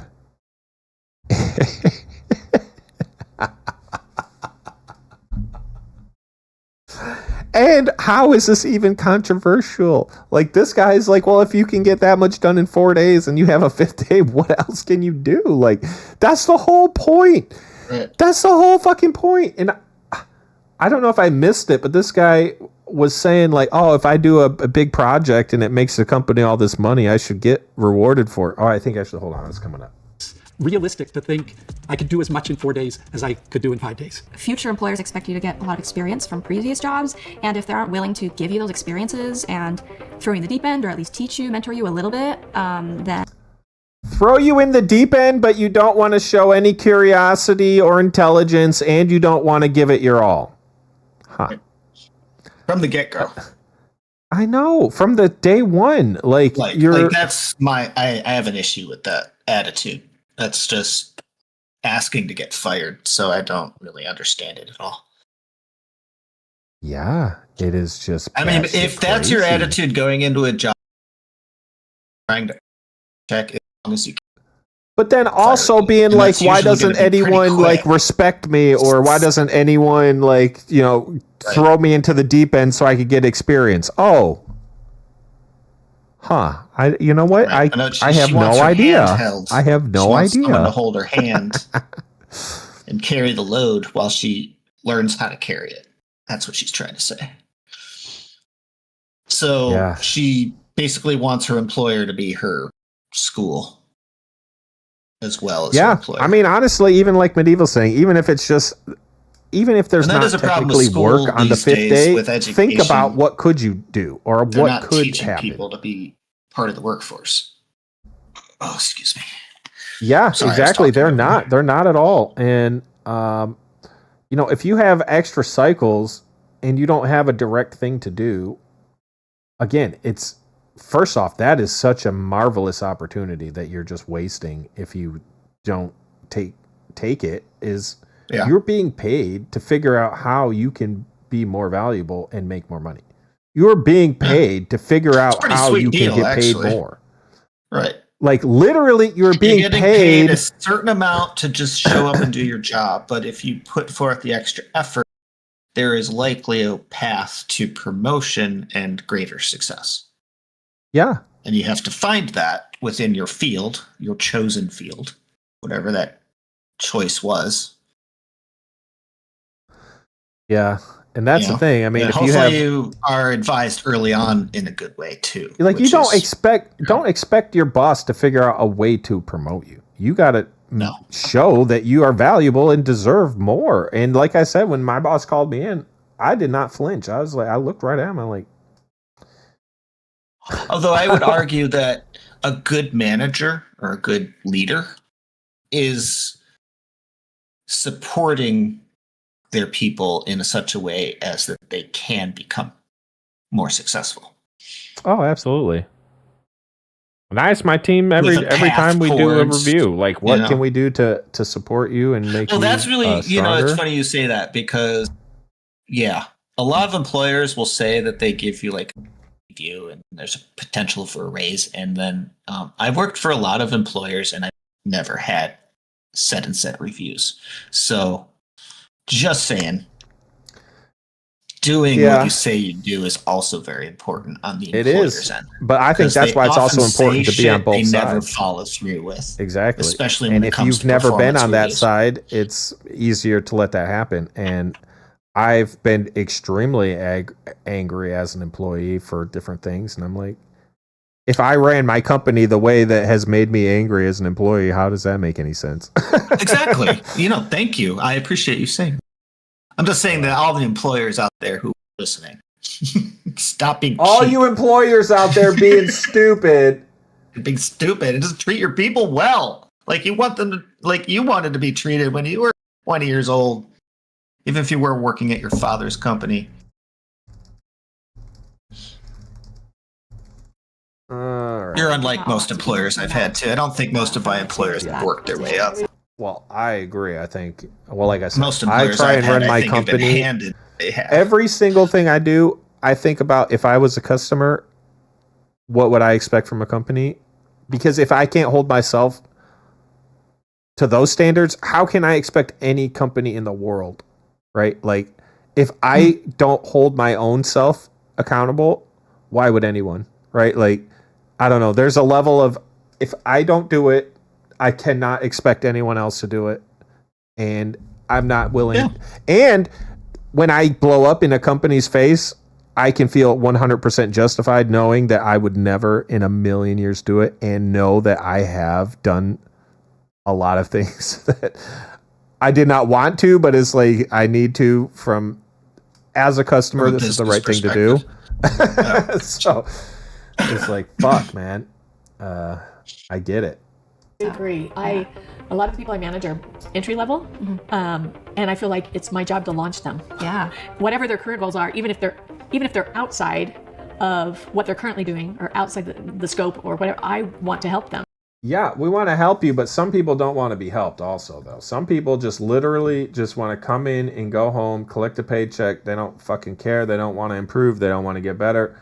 I would never hire someone like that, honestly, but working in big companies, sometimes you just need people like that. Like, I worked at a company that literally people would count like that in paper. retail, for sure. They would count pieces of paper to make sure that the document had 26 pages, and they would, like, literally, it was funny. You'd go down there, there'd be people with all these things on their finger, like the little thimble type rubbery things, and they'd be like, flip, just paper, just all day long, because they get paid by like how many stacks of paper they can count or whatever. Wow. And Okay. like, oh my God. Sometimes you need job. people like that. They don't need training to like improve on how to count paper. They just want to come in and go home and count paper really good and make some money. You know what I'm saying? Fine. Go back For to the their most stories. part, that, whatever. But other, like, more career-oriented paths, you need to support your employees and give them an opportunity to grow and support them in whatever way they need to. Growing up and working in New York City, it was dog eat dog. You do whatever you can to stand out with integrity. Exactly. Integrity. And again, all these things, like, people don't realize how much networking and how much people just have to know. Like, again, I own a company, and when we go out on like trade shows or whatever, and I see some of the different companies' sales people, like, I watch everybody, like, whatever, what are they doing, da, da, da. And I'm like, this guy, we need to hire this guy. And again, when it comes down to, like, because he's talked to me, he's like, hey, like, are you guys hiring, whatever, da, da, da. Like, I kind of hate my job and they don't pay me anything. And I'm like, well, first off, you shouldn't tell me that, because that, like, definitely lowers your leverage. However, like, they don't understand their own value, and they don't realize, like, if you're interacting with other companies, and especially the owners and the executives, they are paying attention to everything you're doing to see if you're someone they need to keep on their radar to either poach or wait until you finally decide you're tired of not getting paid anything and either come to them, or just you quit and you throw on your LinkedIn like, hey, looking for a new opportunity, and you get snatched the fuck up. But you didn't even realize they were waiting for you to do that. You know what I'm saying? And That's why you got to always 100% what you're showing off to the world, people are paying attention to. And I write so many people off as losers too. Like, never will I would deal with this person or whatever. And they probably don't even realize it. First impressions matter is what you're saying. And the impression, like, it might not even be someone I even met, but I see how they're behaving around other people. And is it something that I find value in or not? Or if I've done deals with other companies and this person is often like a facilitator of making sure things go well, or like is a champion of the product or this or that, like all these things, like we see it and it's like burnt. Well, anyone who's had any time in business will, like, it will be seared in their brain because these people are so valuable because you have a sea of worthless idiots and these few gems. You guys, if you see one, you got to grab it. Get there. And I feel like that's what employers really do owe their employees besides the paycheck. So I'm a hard yes that companies owe a lot more. If you look at what motivates employees, money and the paycheck are really far down on the list. You know, so for somebody to feel valued at work, Bobby and Medieval, they get the recognition. I'm not very good at selling myself not only either. from their boss, but from their boss's boss and their peers, it is huge. Just recognition or Yeah, Freaky. I will say that's true because you do actually surprisingly good work. I'm not gonna lie, and thank you. I feel like thank you very much. But you got to put in a little elbow grease and like really sometimes go. Motivation is my problem. I'll admit that. There is that slight problem that I have on occasion. Also, I just wanted to say, but I saw the note from Bobby about having ADHD. Actually, I'm the opposite. I'm super focused. Like if I'm focused on something, a bomb could go off nearby, and I probably would just keep on doing what I'm doing. I think that's the ADHD one is the one where you overfocus. Oh, then maybe like I do have ADD is where you're like scattered. ADHD was like you're all over the place. Like you hyper focus on things. I think it's yeah, I do hyper focus. Absolutely. I'm like what's my mission? I'm gonna fulfill that mission and nothing's gonna stop me or distract me until I'm done. And then I'm going to take a break. Strategist. As soon as I'm done with it, I'm taking a break because that's the way I am. Yeah, as cook, I mean, you got honestly. I mean, these like private cooks, like we hire them for our like holiday parties or whatever. Why is Ziggy so quiet? Yeah, Ziggy's so quiet. He's not saying anything. Oh, I didn't know. Was he saying something? No, that's what I'm saying. Oh. He's not saying anything. It's hard to get a word in sometimes. Typing. He was typing in the chat. Hard to get a word in with me and Freaky? Honestly, yeah, that's You just gotta barge in, Ziggy. Like I got something to say. Yeah, I want to talk. It's my turn. Just making that known and nothing beyond that almost doesn't really mean much to me. If I'm looking at this company and let's say that project I did made all this money to them, like I would almost want to see like a little piece of that. One of the challenges with money is it is so short term. So if somebody. So this I have a short term. What do you mean? Challenges like the pursuit of money is a lifelong pursuit, my friend. Well, never stop. Hold on, let me let us finish his thought so you can see. Okay. Somebody comes and says, hey, here's $100 for that project that you completed, or $1,000, whatever it is. You're pretty happy, but you're happy for about a week, and then you spent the money and you've kind of forgotten about that. I think regular recognition, where inside my boss values what I do, he or she values the contribution that I make. I think that's something that creates a whole lot more loyalty. I'd agree with that. So yeah, he's talking a lot of he's saying a lot of jobs that the company should tell you, like reinforce that you are valuable and that and we do that. Like we have retrospects every month and like we'll look at how the company did, how much money did we make or whatever, and everyone can see like again the impact of what they're doing. Never experienced what you're describing. I just want to point that out. Yeah, what man, that's country what are I'm we saying. in? We got to lead by you example. sure? Like, you do this? Yeah, and it lets people also have like, you know, a stake in the company a little That bit sounds of like, fantastic. you know, like, are I don't things know working how much out or not? money my employer makes, but I know he takes a trip to Florida like every.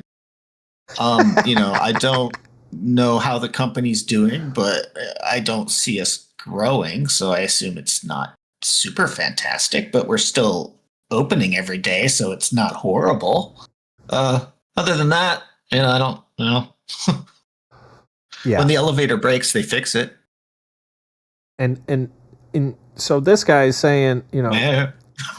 having some feedback that, you know, you are valuable and the things that you're doing are valuable, he's saying is more important. Well, I don't even know if he's saying it's more important, but it's a different kind of reward than, hey, you finished this project and it did well, here's a bonus or whatever, which that kind of is weird because let's say project goes badly and we lose a bunch of money. Are you going to give me some money back? Are you going to give me back your salary? Don't necessarily agree with that. Like, the job is the job. I mean, if there's a bonus at the beginning, like, hey, if you get it done early, like if it's that kind of a job, then that's great. Then that, you know, motivates you to get it done early. But no, I agree with the older guy that just the occasional reinforcement that you are doing your job well is that's very valuable to the employee, and it costs the employer nothing. But they seldom, if ever, do it, in my experience. You rarely get that unless you do something wrong, and then in which case you hear about it right you're away. going to hear about that right away. Yeah. But you rarely hear about, hey, good job. I mean, it might be an occasional, like, hey, good job. Like, it's not like they actually mean it, right? It's just like, hey, you did your job. Right. So there's a balance there. I mean, it's not on your employer to like pat you on the head every time you do something right, because that's your job. Right. You're not supposed you're supposed to do your job correctly. Well, and if you can do a very good job, you should do a very good job. I think like because you're in paid to do share, like profit share is one thing, like, you know, no, that's great. Like how Costco, like profit share. Okay, great. I work there. I'm invested in making sure I'm doing a good job because I could make more money. And that's where loyalty kind of comes in, right? It's incentivizing and, you know, building some relationship with your employees other than just coming and do your job, check in and check out. Here's your paycheck. Right. And that's kind of like, it's kind of its own kind of unique thing. But for us, it's like obviously like I said, we do a lot of feedback with the group, but on top of that, like I said, if you need time off, take it off. And I trust you, like when you're feeling better, you're going to work and you'll make it up, or you'll like, when I need you, it's not going to be a problem, right? Like if I need you to come out of town with me or I need you to go to the customer site, it's not going to be an issue. And if it is, then we're going to have an issue because then it becomes one way and now we have a problem. You know what I'm saying? And I don't want it to be, and I always tell people, it's not a problem until it's a problem. And that's how I look at it. And some people like are kind of timid about it. And I'm like, look, you're an adult. I trust you. Otherwise you wouldn't be working here. Don't make me not trust you. And we're fine. You know what I'm saying? Like it's that simple. That's what I want. Perfectly reasonable too. I also think that a lot of employees will take advantage of that, unfortunately, depending on your industry and your workforce and et cetera. So, you know, professionalism is usually something you don't expect until you reach a certain level of like competency and experience. Under that, it's nice, but no longer no longer in this day and age is it truly expected, I don't think. Yeah. So, well, you know. And I mean, like Bobby's saying here, he's like, you get a bonus if the company does good. And I think that's great to find a way. And like, we do that as well. But I think it's, if there's a way, great. But what I don't like is like, oh, this project did well, so I should get X, or like, and even that, like, a lot of times, do you even know what went into making that project viable in the first place? Do you know how much money the company spent on a partnership or on 6 other opportunities that did not pan out, and this one did? And like, I don't know, like, no, you can't. It's really hard. I think to, like, expecting justify. a monetary bonus for doing a good job is ridiculous. Other than you're getting paid already, and you got a paycheck, whether that's X dollars an hour or X dollars a year. That's your job. So your job is to help us be successful. So I agree. Yeah. So I don't know. Between a company and an employee, kind of going back to our original question. And the energy here. Those employees something more. Of course, we're talking a lot about Absolutely. capitalism We here, do, aren't we? and I think they're going to expect it more. And I think companies and managed teams need to step up. And Yeah, exactly. deliver It's those the things. best thing in the world. The thing that motivates me more than anything else is seeing the people around me thrive. The passion of the people around me is what drives me. At least at this point in my life, I love super that. easy. I jump to passion. I think that's the thing that from day one can be motivating to the day they put you in the ground. I agree to an extent. I think I want passion to be the driver, but the way that the cost of living is just so expensive, it's like I kind of have to put that aside and really just be money driven. If I had more money, I could have a house. I feel like I could provide more for a family. I think that, I guess this is getting to kind of another topic, but I just think like my value as a man is somewhat tied to the amount of money I have. It just opens a lot of doors that I may not have access to right now. Oh, I like this one. This is a fun question. You ready to rock? I'm scared. No, don't be scared. I got you. In the most unfiltered, uncensored way possible, what's the worst thing about my generation? Okay, this is no offense to anyone in specific. It's very hard to get through to some baby boomers. They can be very, very hard-headed, and they're not willing to acclimate to this new generation. The ones I've interacted with don't see that other people can work differently, live their life differently, and thrive. They just think my ideas are so absurd. If I had to And thrive? I like how she squeaked that in there. Work differently and live differently, and then comma, and thrive. Well, who's the one that gets fired after 3 months every time they work somewhere because they're so different and just thriving just so great? Are you kidding me right now? This is just crazy talk, and all this like, oh, they just can't. They just don't understand. They can't accept how stupid we are or whatever. It's like, what? What is happening? I need to hear all this again. Was she the one that had said about the not? The not Was that what? the other girl? The girl that said, we can't show intelligence or initiative. Yeah, They it's might this lady. Make This us do blonde something. lady, yeah. Okay, that's what I thought. Thing about my generation. This is no offense to anyone in specific. It's very hard to get through to some baby boomers. They can be very, very hard-headed, and they're not willing to acclimate to this new generation. To get through to them, like, what does that even mean? Through to them in what way? In more specifically, get what through to them? What are you trying to get through that is failing? I think the problem they're having is that you guys, this younger generation seems to not communicate very well. Yeah, they don't. With the whole they don't communicate at all thing. And they're idiots. And also, boomers are kind of stubborn and thick-headed, so they only see things their way sometimes. That can definitely be true too. It can be true, but that's true of anyone. But say something worth saying, and then we'll talk. You know what I'm saying? Like, I feel like, especially these younger people, they cannot even speak well. Like, they just can't state something. You know what I'm saying? They're just all over the place. All The over. ones I've interacted with don't see that other people can work differently, live their life differently, and thrive. They just think my ideas are so absurd. If I had to answer with Just think my ideas are so absurd. Okay, we haven't heard any specifics, so I would really love to hear what absurd ideas that she just can't get through to anyone, because I would love to laugh at them, honestly, but maybe there's something there. Because they're not even worth stealing and saying, oh, this was my idea.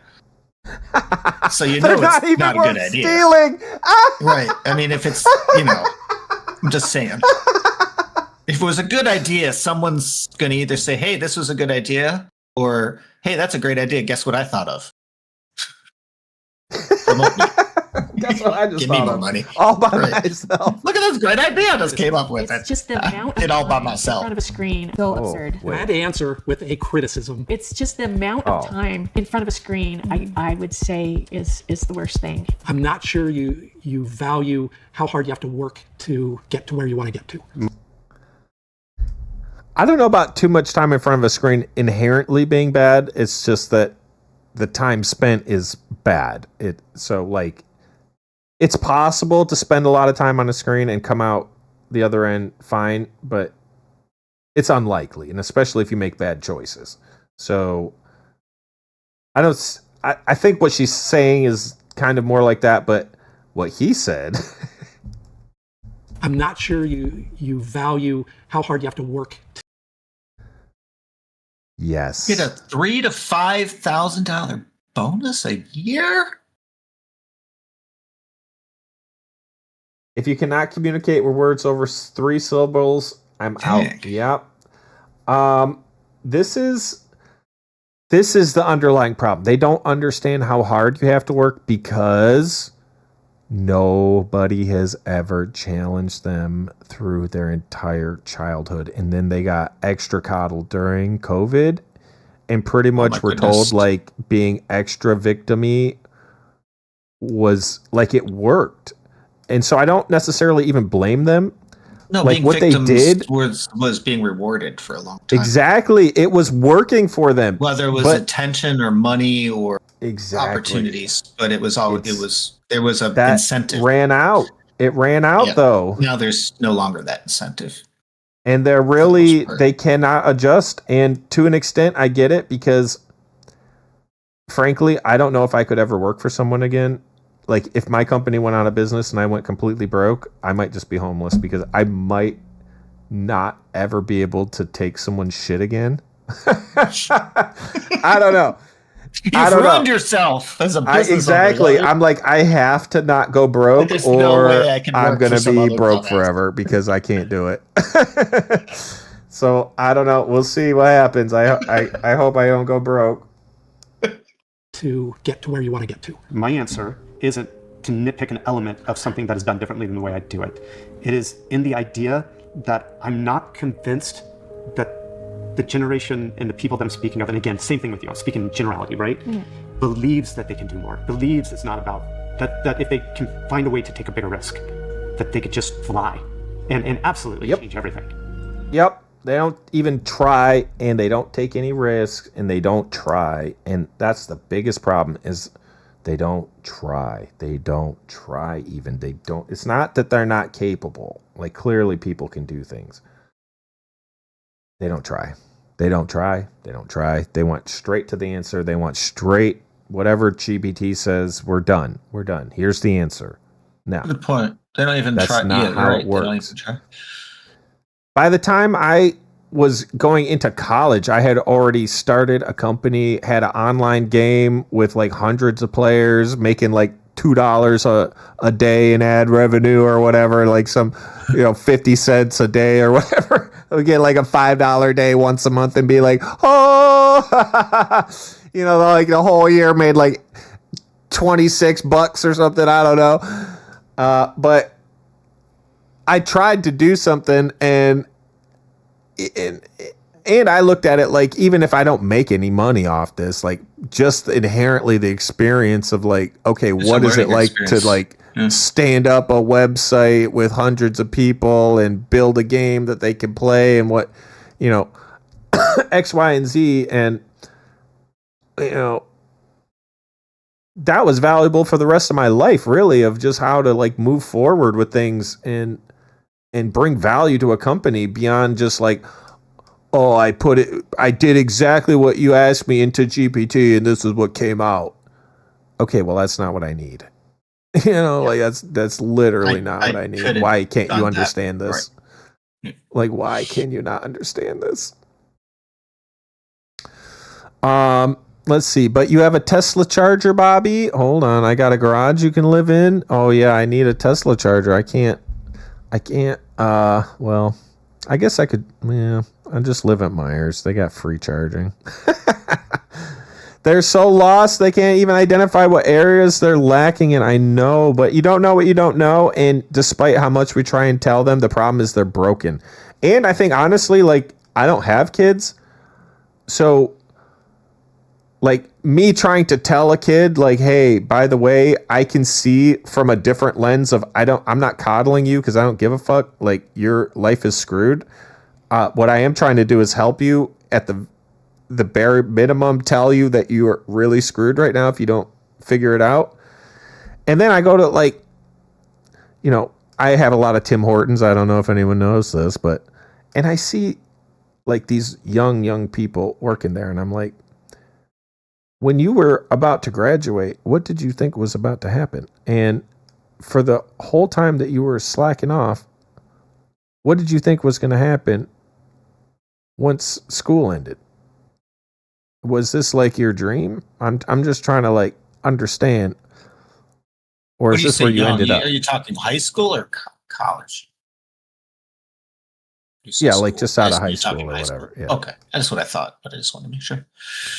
And I mean, even older, there's older people than that too, but it's like, you know, and then I'm like, I don't know. I can't imagine that's what you wanted. So like, why didn't you try something? Why didn't you go for the thing that would more likely help you achieve what you do want? Yeah, I don't know. It's crazy. And then once you're in that, how do you get out? Like, that's the other thing. I don't think they understand the magnitude of that difficulty. Like, once you're cut off from mommy and daddy, even if they don't cut you off completely, like, once you have to start doing for yourself and then you realize you can't, well, now you don't have time to go figure it out because now you're working all day and you're working, presumably pretty hard because it's not easy, or you're at home and you feel like a loser. 40 hours a week. At least, and especially if you want to be living on your own. You should be spending that extra hours, at least another, like, equivalent to working 50 hours a week total, devoted towards finding a better job. Or getting a second job. Oh, that's cool. You have an autistic son and you made a mock job for the summer, and he's responsible for budgeting, shopping, and cooking. Exactly. Yeah. And I mean, if parents just do that much, like, hey, let's budget dinner this week and like do some meal prep. Let's figure out what can we actually afford with this much money. You know, we want to eat these things. Maybe one day we have to eat ramen if we want to eat steak one day. Like, I don't know. Like, you got to understand trade-offs and like how life works. Like, you want to eat steak every day, that's great, but where's the money? It's not there. Okay, well, you can have chicken every day, or you can have ramen one day and steak the other day. You know, it's like, it's trade-offs. It's life. These are things you have to do every day, and you have to be prepared to do them, and you have to know how to do it. I hear people say all the time, I don't know how to budget. It's like, what the fuck do you mean? It's literally, you have this much money in and you got to spend this much money out, and if not enough is coming in for how much is going out, you got a problem. That's budgeting. That's it. That's literally it. And the answer is not borrowing $50 from an app and then paying back $500. That doesn't help. That's not a good idea at all. Yeah, well, that's cool too. And especially, you know, who knows? People might like to cook and not even know it. Like, I wasn't really into cooking, and then when I got more into like fitness and I had to start cooking because I didn't want all the calories and bullshit and all these things. You know what? Turns out I do kind of like it. There's parts of the process I don't care for. But I hate cooking. Like, do it. Oh, because I can't afford to eat out, and it's bad for me. Delicious steaks. I hate cooking too. I just don't like. You're a cook. How could you hate cooking? You're like a chef. A chef. But I don't do it anymore. I'm retired. You're a retired chef. Okay, fair enough. He set aside I used to make hat. pizzas as a job, and I started to hate eating pizza after a while because I just got sick of pizza, smelling it and seeing it, eating it because it was free. I hate doing yard work as well. I hate yard work. I hate yard work's the worst. Dishes. I hate if I have to like put if I have to wash something that's either not flat or like a cup that I can't fit my hand all the way into, I have a dishwasher, but I like to like pre-wash my dishes and then put them in the dishwasher. I don't know. I'm like OCD about it, and clean. Yeah, I want it very clean dishes, and some things you can't put in the dishwasher, and I don't like that. So, yeah, I don't know. Dishwashing, yard work. Yard work, I don't mind if it's just like cut the lawn and it's like a relatively square or whatever, but it's, you know, I have like all these different bushes and flower thingies and trees, and the trees are like grabbing the roof or grabbing the power lines now, or like knocked my cable, and then the squirrel was eating my cable line the other day. It was like, damn it. Squirrels. He was hungry. Yeah, so I go out there, his little paws like stuck in like a clamp thing, and I'm like, oh my god, right now I'm gonna have to We need the squirrels though, so when the grid goes down, are the first things we have to we get to eat them. Yeah. Yeah. Because they're kind of dumb, so they're fairly easy to catch or shoot. And my from a little fairly Lillian short likes to distance. catch squirrels. Squirrels are dumb. They're cute, but they're really stupid. Uh-oh. Serious question. How many times over the decades does the fringe left need to consistently be the first people on the right side of history on every goddamn issue before the rest of society learns to fucking listen to us? Interesting. Gamer Jam! Welcome. Were you reading that? That is a Twitch comment, I believe. Twitch.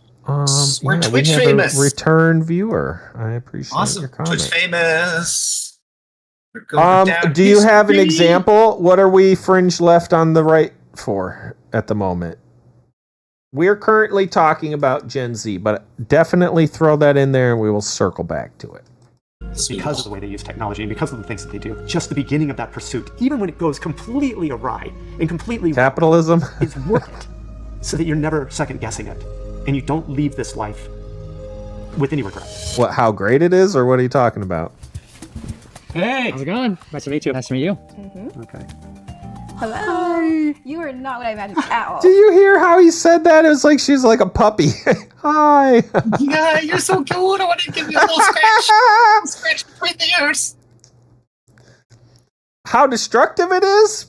What are we destroying with capitalism? Young people? No, capitalism didn't do this to young people. The AI did. And soft parents, honestly. And honestly, society. Participation trophies. Participation trophies. Not enough conservative values. Yeah, we need more spankings. These kids got away with everything and didn't have any responsibility. And I'm awesome. So I'm just saying. Those things obviously the top 1% is a problem, usually, actually. I will agree with that. That's true. I'm not in the top 1% yet.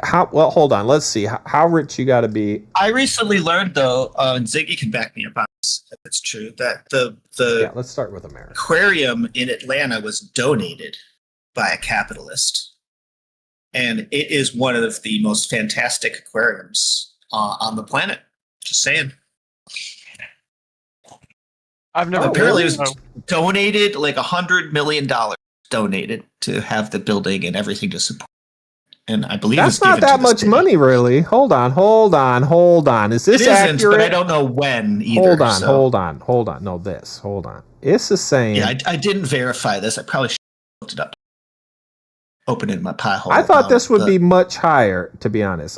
Top 1% requires only 11.5 million. Or around 12 million. That's it? I feel like that's not high enough. Seems and the low. top 5% that is seems low. Just over 1 million? What? Okay, so maybe I'm higher in the percentages than I realized. Hold on. Is this worldwide or the United States? This is US, but I mean I think because that seems now I'm questioning that because I thought the 1%ers were like 100 million or more. That's what I figured. Like, it had Actually, to be honestly, at I least thought like that might be a little low. I was thinking more like $500 million or more, right? Because a millionaire, what is that? Oh my god, really? You got a nice retirement. Maybe if you're lucky. Most people need about $1 million there,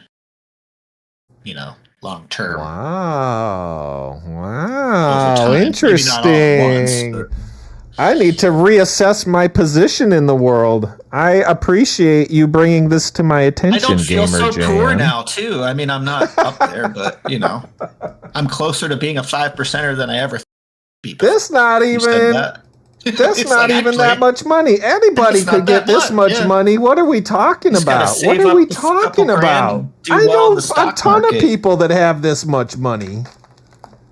That's not even It this can't be much right. money. Or else there are an awful lot of poor people out there that we're not aware of. I mean, that's true. But there's also a lot of people that live under bridges and do drugs all day and die. And no one really and that's cares. what I mean. I mean, are there that many of them? Yes, they I have a hope whole not. camera in Philadelphia just dedicated to watching the zombies. Really? I mean, I know a lot of them are in California too, unfortunately. But it's warm in California, right? I think You it's go to worse LA? in Philly with the Is type it? of drugs. Oh my gosh. Because when I was in California, at least the people weren't. It wasn't like whole areas of just like drug-induced zombies. I haven't actually been to either of those cities. At least not as an Wow, adult. freaky! Is Philadelphia where the Liberty Bell is? Kid. Like a really little kid. Yeah, I think so. Because I have pictures of me as like a 2-year-old on top of or in front of the Liberty Bell. I don't think I was allowed on top. So I know we spent a lot of time on Gen Z. We're gonna fly through the last couple things about Gen Z. I am like, honestly, my whole day has been made now that I know. The top 1% does not actually make that much money. I feel like so much better now. What else? Now you can get into that secret club at Disneyland. Or I Disney know, World. what the fuck? I need to start asking how to get into the fucking secret societies and shit, man. This is crazy. How did I not know this My brother already? joined the Masons. They're supposedly the source of the Illuminati. The Freemasons. Well, shit. Sign me up. Where's he at? Give me his contact info. All right, we'll talk. Does we'll talk anyone later. remember this person? Can anyone tell me who this is? Wait, I got an update. It's a cackling hyena. Oh wait, she had a nickname. Camel toe. No, I hope maybe. not. But there's another one. I can't. Something about All right. heels. Well, I don't know how she was popular with young people because let's see what she has to say real quick. What else No, do we know that's about gonna this hurt my population, head. 18 through 24? What else do we know about this population, 18 through 24? They are stupid. Wait. That is why we put them in dormitories. And they have a resident assistant. They make really bad decisions.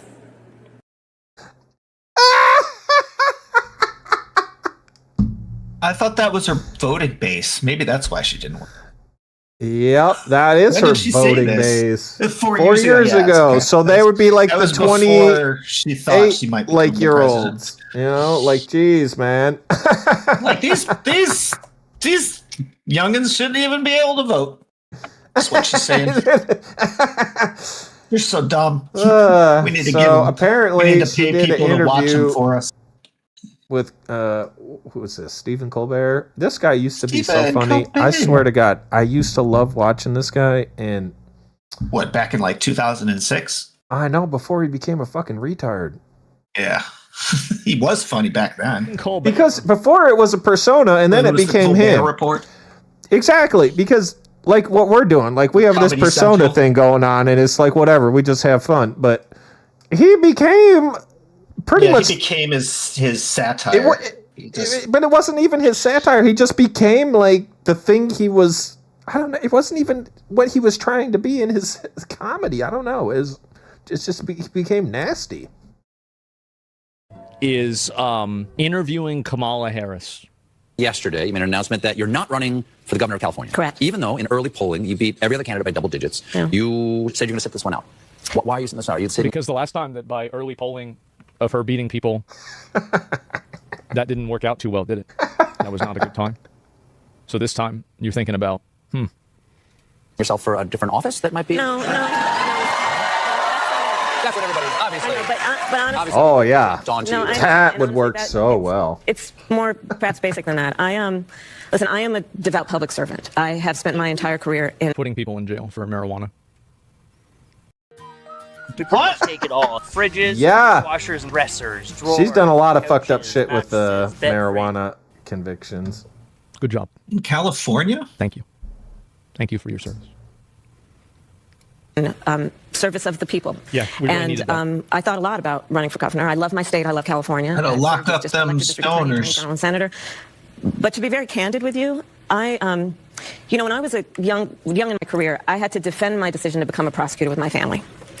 And one of the points that I made is, why is it then when we think we want to improve a system or change it, that we're always on the outside on bended knee or trying to break down the door? Shouldn't we also be inside the system? And that has been my career. And yes, you've been inside the system, and the system hasn't changed. Congratulations. Recently, I made the decision that for now, I don't want to go back in the system. I think Well, I think we agree on that. You don't want to go back in the system. The thing is that she got embarrassed. The thing is that, here's a good example. You ever seen like a hot girl, but she's not even really that attractive? It's just because she's next to her friends that look like the orcs in the siege on Minas Tirith in the Return of the King, Lord of the Rings. But like whenever you see the girl That was a good movie, by the way. People. Yeah, right. So yeah, we all seen this, right? Cheerleader effect, yeah, sure. And so all those movies. I think that people thought Kamala Harris was like smart because they were comparing her to Joe Biden. But whenever you listen to her actually in an interview talking about stuff, I really wish that it's the way that she talks is like a 9th grader writing an essay trying to meet a word count. That's the way she talks. it's broken. I think there's so many. What'd she say? I made the decision that for now, I don't want to go back in the system. I think it's broken. It's broken. That's what happens when you lose. The system is rigged and broken because I lost the popular vote and the electoral vote. Has it ever occurred to you that the system being broken is the reason why you were in the position that you were in? That there was no Democratic primary for Democratic voters to elect who they wanted to represent them in the 2024 election, and you just got defaulted that position? That doesn't seem like a very great system to me at all. I think there's so much. I mean, there's so many good people who are public servants who do such good work. Teachers and firefighters and police officers and nurses. Word count. And scientists. Super word count. Let's say scientist twice, and all of Reddit will clap. Yes! I love the comments. I believe, and I always believed, that as fragile as our democracy is, our systems will be strong enough to defend our most fundamental principles. Her hands are just always going They're everywhere. not as strong as they need to be, and I just don't want to. For now, I don't want to go back in the system. I want to travel the country. I want to listen to people. I want to talk with people. What do you mean by that? See, this is the reason. Like, honestly, I feel like Kamala Harris is like she's the poster girl of the entire movement, like COVID, woke era, but fucking weird shit. Like she definitely, I feel like if you were going to distill it down to like a person, it would be that. It's a gender, the gender cult, everything like this. Yeah, it's so obvious the way that she talks that she's just totally fucking, like at least Trump is funny when he's retarded. She's just retarded. He's hilarious. Retarded. And I don't want it to be transactional where I'm asking for their vote. What? Trump is a very good entertainer, in my I want opinion. to travel the country. I want to listen to people. I want to talk with people. And I don't want it to be transactional where I'm asking for their vote. Okay. Well,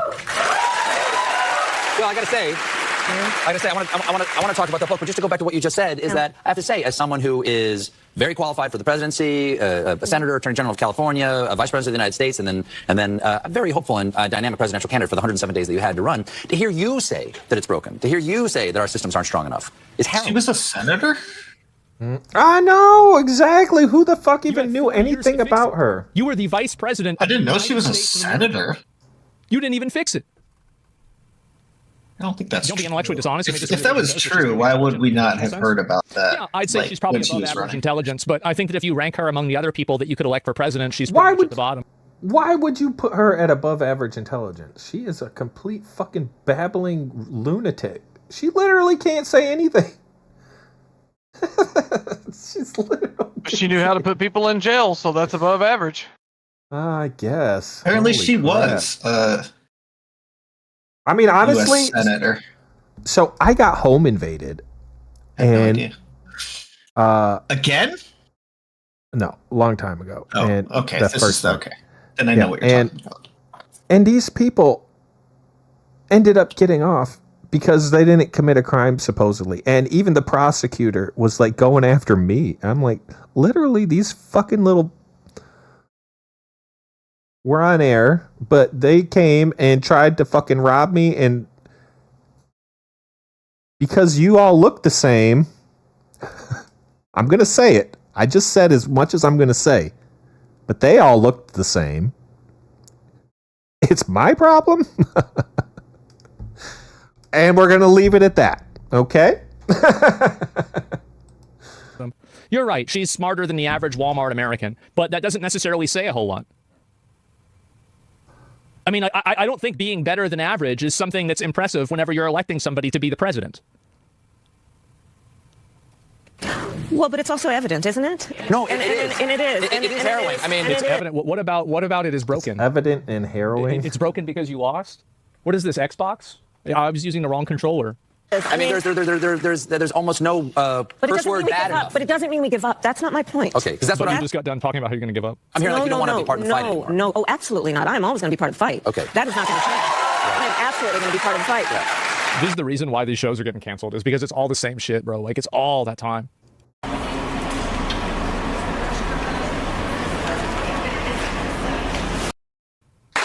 But I think that we have to acknowledge and agree that, I mean, look, the power is with the people. That has always been the ideal and, or I say, the strength of our nation, of America, that we believe fundamentally the power is with the people. And that's when she's absolutely correct. I believe right now that it is important. Yeah, I know. And this is the thing that they do. Spoken. They'll say something correct, and then the next thing that they'll say is just a tangent. But of course, statement. it's rigged. Right. And this is the kind of bullshit. And it's like, you think we're so stupid that we can't make decisions, that you it's are unbelievable. Obviously not only the best choice, but the only choice. And we are all stupid for if not having collectively chosen you. I get it. Okay. Well, exactly. I mean, the will of the people doesn't matter if they don't vote for you, because all the Democrats do are get in the way of things. So, okay, so, the will of the people is the most important thing. Then why is your only thing that you're doing? Yeah, exactly. Yeah. Support it. Not only just get out of the way, then actually support it. Poo-pooing everything that's being done instead of, hey, how can we make this actually work? Or perhaps you're seeing a problem with how it's being done, which is valid. That's why we have a point it out and give solutions as to how to make it better. Don't just chain yourselves to the gate and say things that are untrue. Right? That's so crazy. Well, no, they'll say one thing that's true, and then they'll say another thing, and because they're next to each other, they must somehow both be right. Okay. Yeah, I'm not going to go off on a tangent. I was about to go off on a tangent, but I'm not going to. All right, we'll reel it in. We're getting way out of whack today. I was something about being hyper focused. Yeah, stay hyper focused. Let's go. Middle name is hyper focus. From the positions that I have held and what I have seen about the world in our country, to get out there and remind everyone who needs reminding right now of their power. It is out. Damn, is she drunk again? I mean, she certainly remind people that need reminding. Drunk again. Part of the fight. She always track. Are they paid off? So they have lights and everything that go on. Like the studio audience has like lights that go on, and it says like "please clap." Like it's like a Jeb Bush simulator, basically.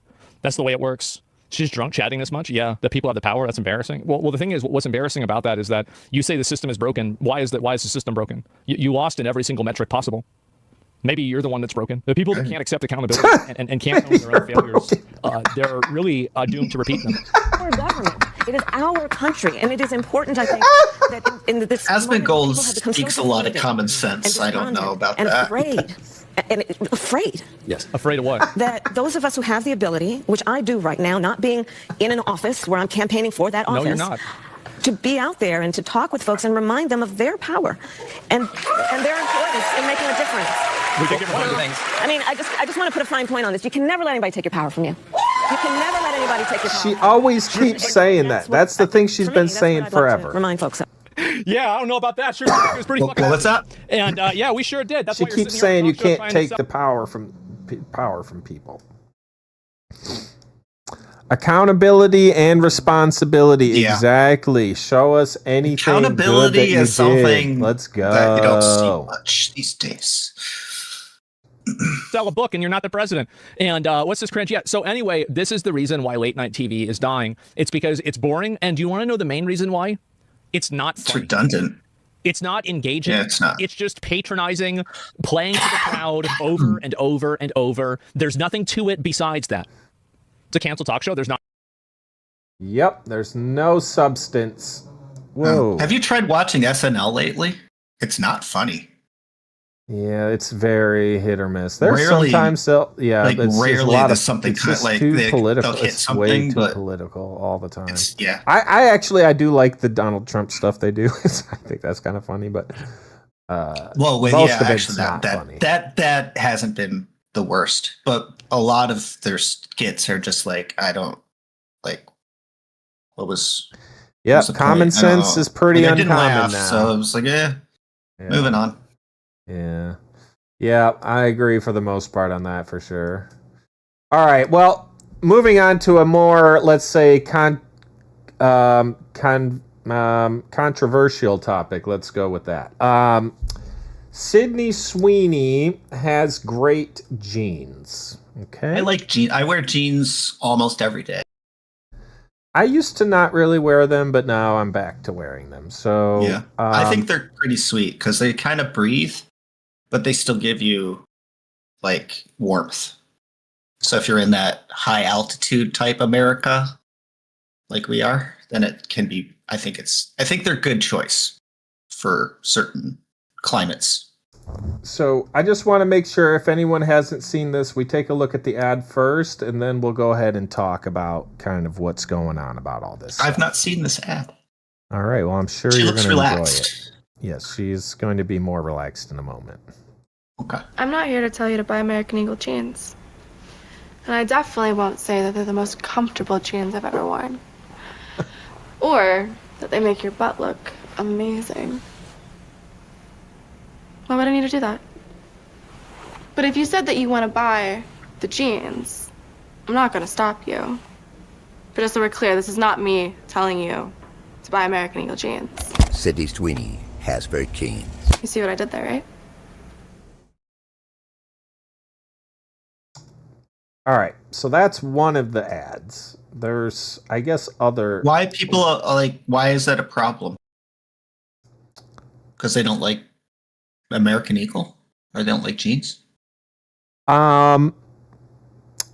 Would you believe? I assume there's a problem with this ad. Otherwise, we wouldn't. Yeah. Would you? about it. Would you believe? Would you believe? What kind of jeans might we also be talking about, considering the hair and eye color of? Oh, it's just an ad for jeans. Yeah. Let's see what the Young Turks have to say about this. And, I'm actually you know, interested she's before we jump into what I attractive. was going to look at. Right? I mean, Yeah. So they're some people trying would to consider her to say be attractive. So this that is sells like product.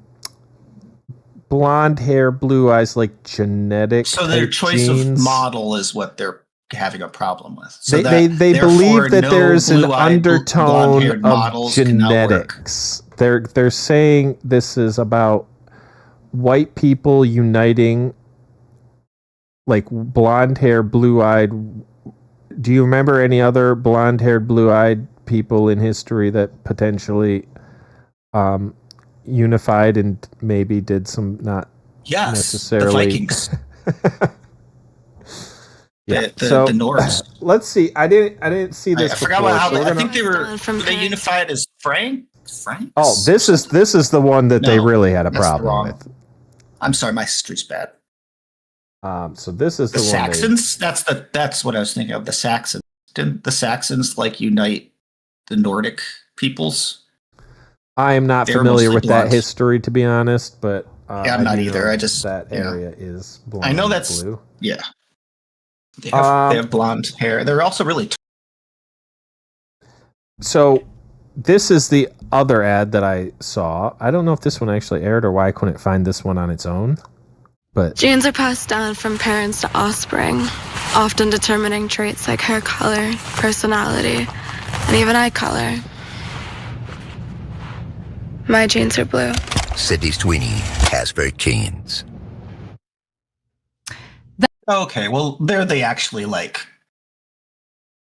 yeah, that one was actually quite a bit more blatantly made provocative on the. connection, so I can kind of understand why some people may be triggered. Yeah. So genes are passed down. Well, I mean, you could pass down your Levi's also, you know. It's true. Yeah, genes can be passed down, especially if they were made a while back. They don't make them Yeah. like they used to. And now they're made with holes in them already. That Yeah, they're ad pre-holes. American Eagle has They're led not made to to last. a bit of a kerfuffle, a debate, if you will, Kerfuffle. in regard to whether or not it's promoting racism or eugenics. Eugenics. Which that's what I think is a bit of a I stretch, think but it's let me give you promoting all the details fact and that you can decide she's for a yourself. hot So girl this is selling jeans, and that you should buy jeans from them so they make more money. I think Yeah, that's and the we'll point. we'll go ahead and look at American what I Eagle's see. stock price in just a moment when we're done with this. But Oh, maybe now's a good time to just invest in American Eagle. you may have stock's missed plummeting. it. But yeah, we'll see. You'll see what May have happens. missed it. a new ad campaign featuring wildly popular actress Sydney Sweeney. I don't know who She, she is. is Who's pretty good at wildly selling popular? Products. I don't either, but I makes me don't watch a understand lot of why movies. so. any brand would want her to be Not modern front and movies. center of their advertising campaign. But the campaign circles around the tagline, Sydney Sweeney has great genes, spelled Jeans, right? Which can be also, genes can have a double meaning like genes, you're born with good genes. And in the billboards, as you saw there, genes in the DNA version is cut out, right? Or crossed out. And then genes as in the pants is filled in. It's a play on words, we got it. Yeah, so she's Well, and I mean, clearly she has good genes also, because yeah, she's pretty. Whatever, she got lucky. Yeah, she's, She doesn't. She's not humpbacked with one arm shorter than the other and like a crow's nose or something. You know, if she's not considered a 10, then she's at least a 9 by today. So, like, I think that's what they would be implying towards. Like, yeah, because like the first ad was, "Hey, don't want your butt to look good as my butt looks in these jeans. Therefore, you should buy these jeans." That's a very standard advertising. You know, So if I buy those jeans, my butt's gonna look like that. it's gonna look apparently. so Well, good, It's Ziggy. implied, not Count explicitly me in. stated. So you can't sue them for it because you have a big butt. You got to I'm just button it though. saying. You gotta, you know. But yeah, so I don't know. This is kind of blowing up. Obviously, she has good genes in terms of like how it has led to her physical appearance, and people have taken issue with that. So many people believe the nod to her great genes is the brand flirting with the idea of eugenics, white supremacy, and Nazi propaganda. Eugenics, mostly because she is white, blonde, with blue eyes, and of course, those are the women that should be banned from all advertising. Kind of a stretch. I don't understand what this argument even is. Yeah. So we're asking. Oh, interesting. They're actually okay. I thought they would be supporting it, honestly, because these weirdos are kind of weird sometimes. Actually, I used to watch their show a lot, but yeah, they kind of, I guess, are a little bit crazy. You guys on live chat shows live 6 to 8 p.m. every day. Do you believe that ads are promoting eugenics? Yes or no? Okay, so now I'll start to weigh in. Split 2/3 no, but 1/3 saying yes. All right, so guys, if they we're talking about how white people and only white people or all white people have good genes, I'd be like, whoa, what the hell is that? Okay, maybe eugenics, all that stuff. But white people are also allowed to have good genes. No, not allowed. Right? If you say only white people, that's crazy, right? But if you say no, if you're going to do an ad, and my guess is if they were going to do this ad 2 years ago or 5 years ago, they would. This is why it's an interesting topic. I think they would not have put a white person in that ad. I think that they would have had a conversation with advertising executives, et cetera, and they would have decided, people will say that we're being racist or eugenics or Nazi or something. So if we're gonna say someone has good genes, we should make it a minority. Okay, that's my guess. Maybe I'm wrong, but I have a pretty decent read of that culture. Okay, so now white people are also allowed to have good genes. Okay, and folks are saying, so crazy. Guys, all right, well, that's interesting. I'm surprised. I thought for sure they'd be in the other direction. So I think that is the reasonable approach. And I mean, honestly, if they can see it, I don't know how anyone else can see it, but. It's kind of crazy. I just thought it was interesting, this whole controversy. I agree. I mean, I suppose that the American Eagle, whoever was doing their advertising, I think they chose her on purpose to start some controversy, because it would have been easy enough to choose a brunette or, a redhead or something. Hey, don't be bringing my people into that. Or a different ethnicity, but that would just, like he was saying, 5 years ago, that's what they would have done. Yeah. So just to make sure people don't get too unhappy. Effectively, the stock price of American Eagle went up 20% from that ad. Okay. Oh, it went up 20%. Yeah, nice. everyone likes seeing her. Rise, to be honest. Yeah, these weirdos. They don't. What else has she been? What was her name?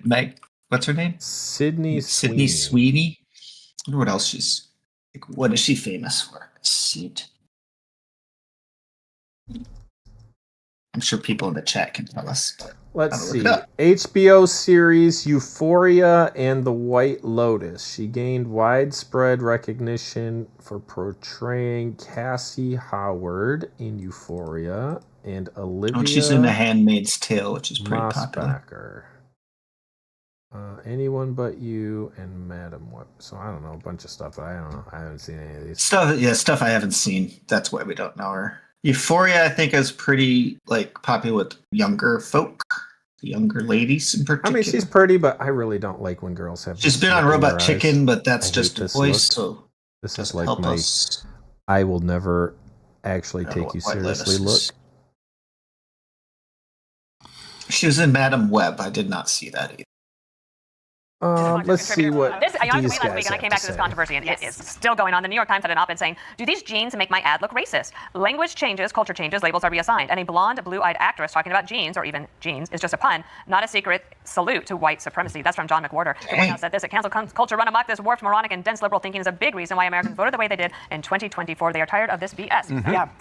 The leftists and Democrats generally have just become the party in the side of the political aisle that are full of miserable scolds who can't just look at the ad and say, wow, she's advertising for a company that decided to take a different turn. She moved their company market cap by $400 million yesterday. And for many years, the left has been able to bully companies into doing things that they think feel good for the purpose of woke, but actually lose companies a lot of money and set them up for legal problems if they're publicly traded, because they have a duty to their shareholders to make them money. And they were going into all these areas of politics on the left that actually alienated their customers. So I haven't heard anything from American Eagle about apologies. Usually, in the past, we would see some kind of groveling to this cancel culture mob. I think they know it's working, and the Americans are interested in seeing what they like. All American women in blue jeans. PR person is like, this. America wants to see what they like. We like hot chicks in cars, on cars. Let's go! We're back. America's back! And this proves it. This proves it. Yeah. We're going to skip this one because we are running a bit long on the time here. Let's go ahead and check out the Nancy Pelosi response. The Pelosi Act. Yeah, interesting how this is actually an acronym for something, but it's effectively that they can't trade stocks. Yeah, it's an acronym. It'd be funny if it wasn't, but it is. Let's see. I thought it was just an interface. No. It's hilarious. I think that makes it even more hilarious. Preventing elected leaders from owning securities. PELOSI. I don't know where that I came from, but and investments. So there's a dot. Yeah, there's a dot. And investments. So they made sure to name it exactly that, which is just hilarious. There's no point in saying good morning, because it certainly is not one. Oh, not for you. She was so upset. You should just resign. You're already filthy rich, thanks to the American people. I know, she's like worth $250 million or something. Yeah. Pull a Nixon. I know, just resign. Get out of here. Nobody likes you. Man, we went from the Dunkin' Donuts guy to that sunshine. Anyway, that might be exactly how Nancy Pelosi feels after this one. Legislation efforts are underway to pass the Pelosi Act. It's aimed to bar members of Congress and their spouses Isn't she like from stock 80 trading something? while in office and getting filthy rich like she and her husband did. That wouldn't make the former speaker and her husband Paul too happy, as you might imagine. They're estimated to have seriously cashed in with their stock deals since she's been in Congress. So much so that there are even social media accounts that try to track their moves. Now, Trump is calling for an investigation into the Pelosi's over insider trading. Too bad it's ending. That would have been a great way to make money. Just piggyback on them. I piggybacked off some of her trades. Republican Senator Josh Hawley sided with Democrats to block a review of the anti-stock trading bill. The president's not happy about that, calling him a second-tier senator. Ouch. Hawley's a Democrat. Here's Hawley's response. I mean, a Republican. Here's Hawley's response last night on primetime.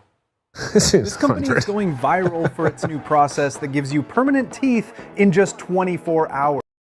This bill will cover not only her, it will cover her husband. And the point is, we need to make it illegal for people to do this kind of thing. 86% of Americans look at stock trading by members of the Congress and they say, we ought to ban that. They can't believe it's not been banned already. Nobody should be up in Congress. Yes, I'm surprised it's not already a rule. When they should be doing the people's business. Yeah. The president It gets a wants little bit stock trading ban. complicated. I want a stock trading ban. It's time to get it done. I can't believe we don't already have one. Anyway. That's like how the people who work for the lottery can't play the lottery. And their families are barred from winning. Yeah, it's a little different though, because let's say you worked at a company and you have a 401k and then you go to Congress. Well, that's a 401k though.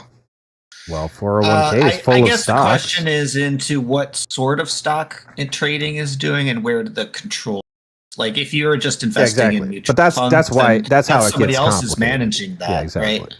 But that's where they need to be like very specific. Yeah, and I get about that there's that's probably why there's no rules, is because it's a little complicated. No one's wanted to bother tackling, especially Congress, right? So I get that, but there is ways of defining what they're trying to accomplish.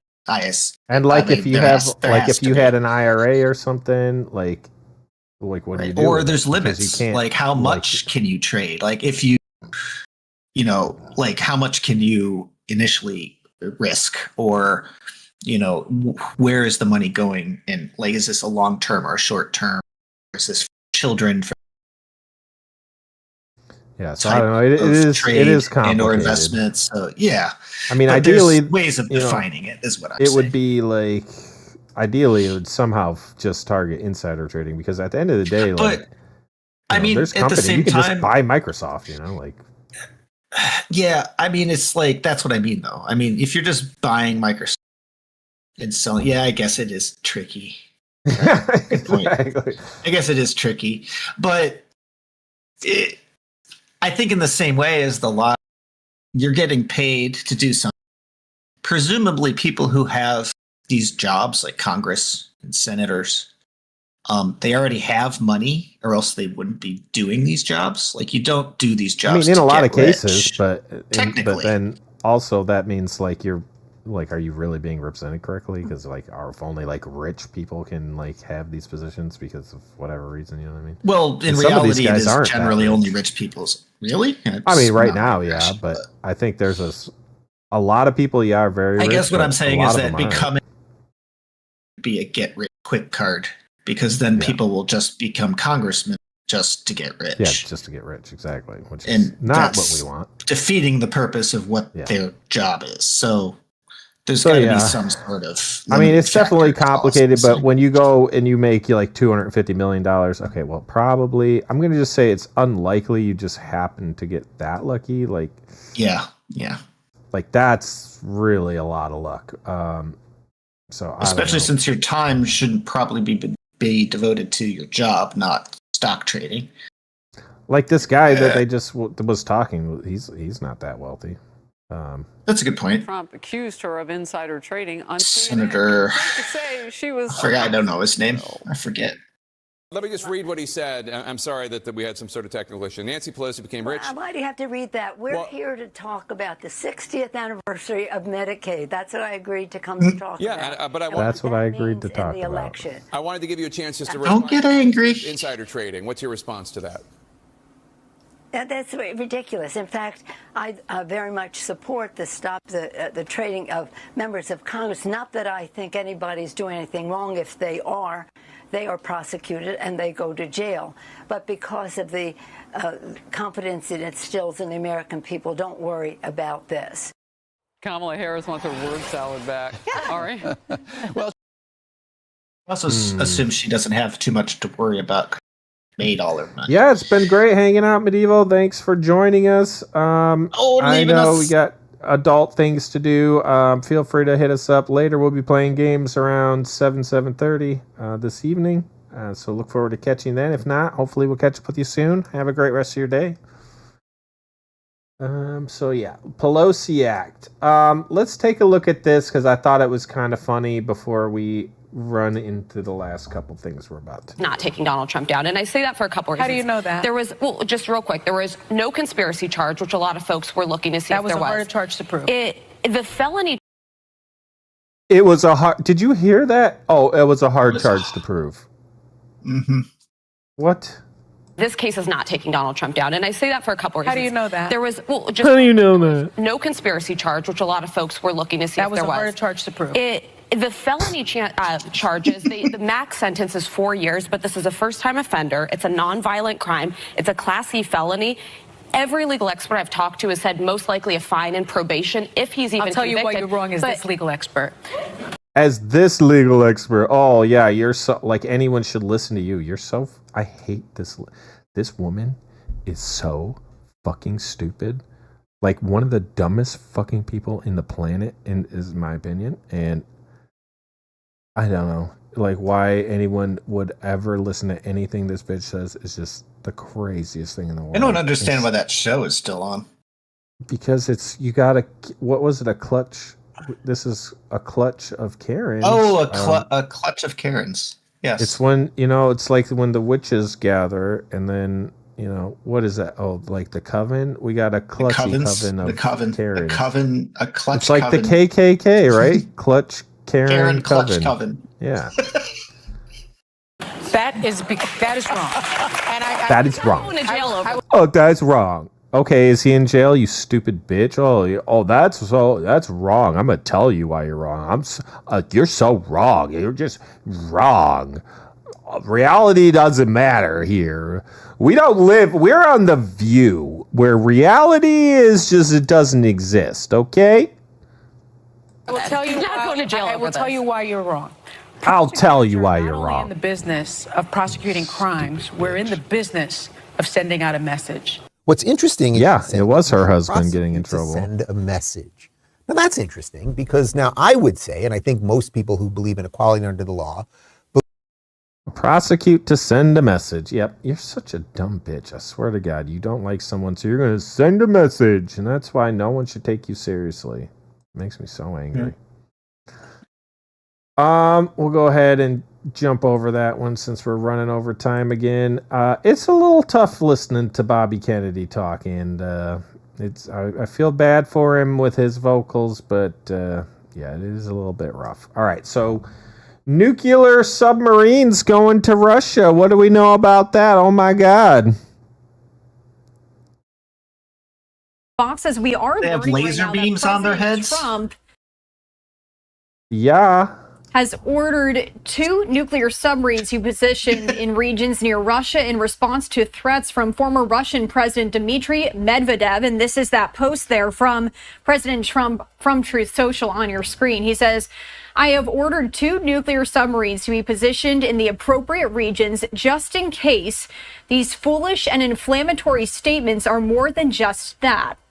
This was just posted moments ago from the president. He said he ordered the submarines moved, quote, just in case these foolish and inflammatory statements are more than just that. Words are very important and can often lead to unintended consequences. I hope this will not be one of those instances. Trump and All right, so Medvedev. What's that guy? Medvedev.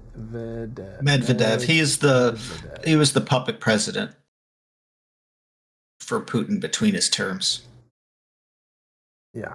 So this is his ex. He's always saying dumb shit. So let's check out his ex real quick. Yeah, that's what he's really known for, is just basically spouting being a out fucking retard. Yeah. retarded So this stuff. is what Trump was upset about. Trump's playing the ultimatum game with Russia. 50 days or 10. He should remember two things. Russia isn't Israel or Iran. Okay. And two, each new ultimatum is a threat and step towards war. Not between Russia and Ukraine, but with his own country. Which, I mean, clearly he knows English good enough that that is not really a coherent sentence, but I don't know if he's trying to say Trump is going to war with the U.S. or if he's saying that Russia is. I think he's saying between Russia and the United Trump's country, which is us. Don't go down the America. Sleepy Joe road. So I don't know. That was kind of stupid. Let's check out the comments in a second. Trump issued a theatrical ultimatum to the Kremlin. The world shuddered, expecting the consequences. Belligerent Europe was disappointed, and Russia didn't care. Okay. BRICS is gaining... It was like his attempt at a haiku or something. Oh, yeah. You know what? I didn't realize that. Okay, well, maybe there's something to that. Maybe I'll ask Grok about it. BRICS is gaining authority. Trump announced an additional 10% tariff on anyone supporting BRICS. So we're doing everything right. You're such an idiot. You're just, what are you doing right? What is so good for you right now? What is going so good for you right now? I don't understand.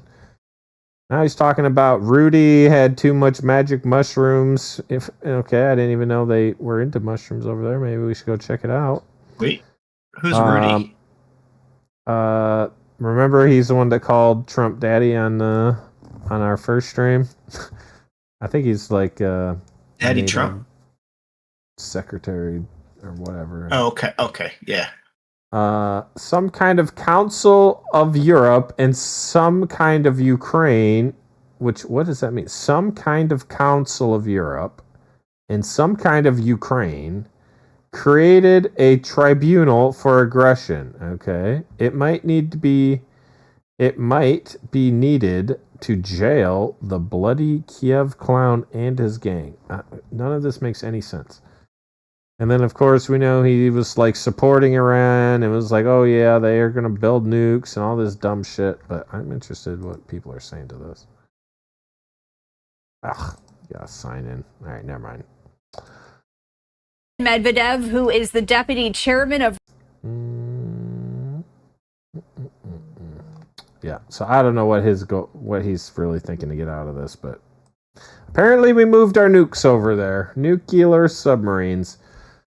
Yeah, I learned that one of those, it's an Ohio class, is capable of 160 nuclear strikes. One submarine, 160 nuclear strikes. Yep, we can do a lot of damage, apparently. I'm assuming they're using MIRV-type nuclear warheads that have multiple, like, once you launch it, it can, like, go to sea. That's like, wow. There's two of them. It's like, yeah. shit. Oh, I mean, Russia idea. has a bunch I thought they could do too. like Kind of 10, annoying. like that. 160 that's a lot. That's a lot. It's all for deterrence, but we'll And see. they've got they don't like seem... at least 12. I mean, I feel like if what's his face is actually dying, like he might not actually give a fuck. That's kind of the problem too, though. Putin? Did I really go through like 5 Christmas trees sitting here just now? Wow, dude. I know. What the hell? All right. Cheers to the freaking weekend, I guess. Cheers to the weekend. Shit. We're going to be back here in a few hours. Welcome back. So now we're going to to wrap it up, the last news segment is on follow-up for the Epstein files. Apparently, Ghislaine Maxwell, or whatever her name is. Ghislaine, I don't know. Ghislaine, who knows? It's like Ghislaine Maxwell? Whatever her name is. She got moved to a federal prison in Texas, minimal security. Like, they don't even have a gate, really. And she's technically not even allowed to be there based on having sex charges. So everyone's freaking out, but we all know what's going on. But let's hear what Fox has to say. To live now from Fox, we do have some breaking news for you as we continue to follow the Jeffrey Epstein saga. Putting this up on your screen right now, this post from the New York Post. We are learning the U.S. Bureau of Prisons saying today that Ghislaine Maxwell has been transferred from a Florida prison to a lower security facility in Texas to continue serving her 20-year sentence for helping sex offender Jeffrey Epstein sexually abuse underage girls. Maxwell's move from FCI Tallahassee, a low security prison, to the federal prison camp in Bryan, Texas, comes a week after she met with Deputy U.S. Attorney General Todd Blanche, who said he wanted to speak with her about anyone else who may have been involved in Epstein's crimes. Now, this also comes after President Trump said a bit earlier this week on Tuesday that Jeffrey Epstein, quote, stole young women who worked for the spa at Mar-a-Lago. One of those women, he said, was Virginia Giuffre, who was among Epstein's most well-known sex trafficking accusers. Trump's comments expanded on remarks he had made a day earlier when he had said he had banned Epstein from his private club in Florida 2 decades ago because his one-time friend, quote, stole people that worked for me. At the time, he did not make clear who those workers were. And I think that lady, quote unquote, killed herself. This lady? Ghislaine Maxwell? No, she did not. This girl that was stolen by Epstein. At the time, he did not make clear over his administration's refusal to release more records about Epstein after promises of transparency. Ghislaine Maxwell, Epstein's imprisoned former girlfriend, was recently interviewed inside a Florida courthouse by Deputy Attorney General Todd Blanche, as I just shared with you a few moments ago. However, officials have not publicly disclosed what she said. Her lawyers said earlier this week on Tuesday. So, of course, they're trying to get something out of her that's going to shut up the people since they're not giving up the list. They're trying to figure out any way to damage control this, I feel like, and this is really their best option, is to figure out if they can create some sort of narrative here. But I do want to look at this interview real quick that they just referenced with her, because she is really all over the place. This is Dr. G. He's a body language expert, and he kind of looks at some of this stuff. But even without his analysis, if you just look at her, she's like clearly, I thought she was on drugs, to be honest. I'm a clinical and forensic psychologist as well as a body language expert, and today we're going to be analyzing, started with this couple of. Into that, I do want to remind you to like and subscribe if Epstein's network and his friends. We looked at part of this sentenced in front of Congress to lie to see if there's any true value in what she might have to say. All right, so his whole thing is he's trying to see if she could. And she revealed intimate details of how this one-time socialite is dealing with daily prison life. So they wake you up at 6. And you can go to breakfast, which consists of a series. So the first thing you're probably going to notice is her disheveled look. She certainly doesn't look like a former socialite. Even in prison, people tend to look a little bit more put together when they're going to be in an interview or something like that. So right now, she seems very scattered. You see her rubbing her lip. We do that to try to calm ourselves down. We're going to get to some of the more important stuff, but I want us to get a little bit of a baseline right now. And a piece of fruit, generally. And then you have to make your bed sort of military style. You saw her blinking a lot after she said that. She's scratching her head. She's someone that's showing a lot of distress right now. Piece of fruit, generally. And then you have to make your bed sort of military style. So there's nothing that's... As you can see, she's just all over the place. She can't seem to sit still. She must be very uncomfortable. This is somebody who looks like they're constantly trying to soothe themselves. Hours or so have to be a prescribed way, otherwise you can trouble. You can get what's called a shot.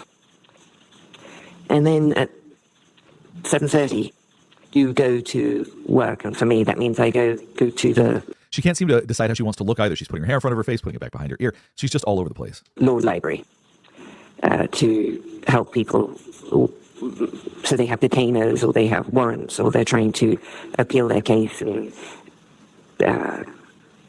let's see, get a compassionate release, or they ask about the first. You see, she's losing her train of thought. It's a very peculiar interview so far, actually. Step act and how credits are applied to their time, that sort of thing, and I answer those types of questions. I also help people file out their administrative remedies, and that is until. She keeps doing these strange things like stroking her face. She, for a moment there, actually seemed much more coherent, much more straightforward. And one of the things I said in my other video, and I stand by, as weird as this sounds, is that I do wonder if she's trying to say something to people that are paying attention. If there's certain people she wants to get to, if in a sense there's things she's doing that are somewhat coded. That may sound ridiculous, but some of her behavior and some of her speech patterns are so peculiar. It just makes me wonder if there's another layer to this that only some people would understand. 10 o'clock, when you have to come back, and they call lunch. So we're going to skip ahead to something more relevant. Now she's going to talk about the fate of Jeffrey Epstein and whether or not he was murdered. That he was murdered. Look at how uncomfortable she is saying this. Let's watch this again. I believe that he. So I believe she's scratching her chin there, touching her forehead. She seemed anxious before, but she seems a lot more anxious now. He was murdered. And as soon as she said murdered, you saw her blink rate go way up. I believe that he was murdered. You see her stroking her forehead. She's doing everything textbook that suggests she's under an incredible amount of distress right now. So keep in mind that she believes that Jeffrey Epstein was murdered. I'll be very curious how she responds to those questions when or if she goes in front of Congress, because inevitably people are going to ask her about that over and over and over again. And as we can see right here, she's very distressed talking about it. I do think she actually believes this, and she seems very uncomfortable saying it out loud. Let's see if her story changes when she talks about this in public, because it very well might, because the Trump administration, I do not believe, wants to continue to feed into the idea that Jeffrey Epstein, in fact, died any other way than what they decided. One of the main reasons I created this channel is to help.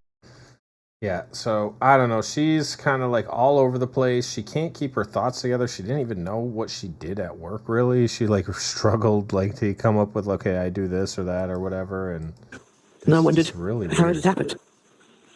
Because as far as I was concerned, he was going to.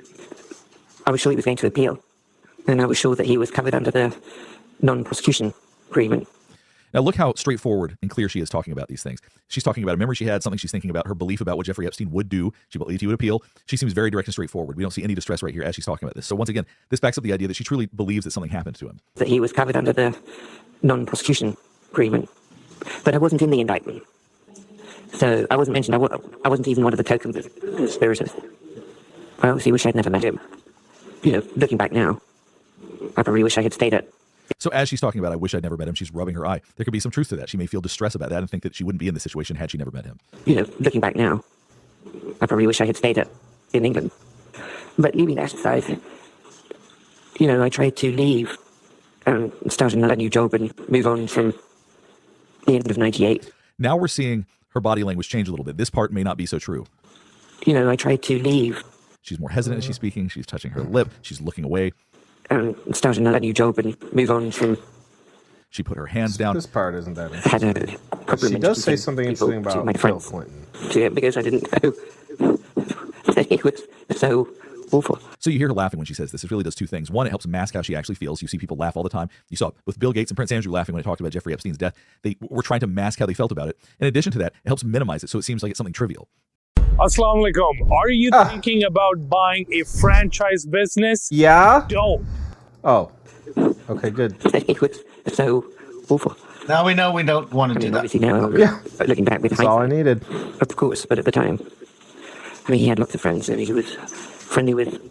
And now you see her pulling on her face, really, really trying to get rid of a lot of distress she's feeling right now as she's talking about Jeffrey Epstein's friends. I mean, he had lots of friends and he was friendly with just about everybody you can imagine. There was no reason to imagine that he was someone of interest.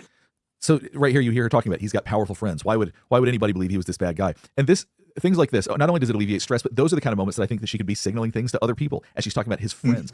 Whatever she'd be signaling, that's anybody's guess, but it just seems peculiar. There's some of the things in here that don't seem involuntary. They seem intentional, and they seem very strange. What we're going to look at now is this infamous photograph with Virginia Giuffre, Prince Andrew, and Ghislaine Maxwell. And this will be very consequential as to how trustworthy Ghislaine Maxwell actually is. Andrew and the royal family, extraordinary reputational harm. Let's see what Ghislaine Maxwell has to say about it. What's a fake? I don't believe that. I don't believe it's real for a second. In fact, I'm sure it's not. There's never been an original. And further, there's no photograph. And I've only ever seen a photocopy of it. I don't believe it happened. And it's certainly the way as described. Now, I covered this in my other video, but I think this is an extremely important part of how she lied. Yeah, it's, I don't know, it's kind of all over the place. I did want to go to the Bill Clinton part, though. What happens, when it happens, how it happens, with different versions. She just keeps rubbing BBC up. That's what happens. We start feigning confusion. She's overdoing it. real confusion does not, when I don't think they're talking. He's was extremely sharp and. This is it. So this is her talking about Bill Clinton, and I thought this was like the weirdest behavior I've ever seen. Interesting people I've ever met. He's was extremely sharp and interesting. And now look at this.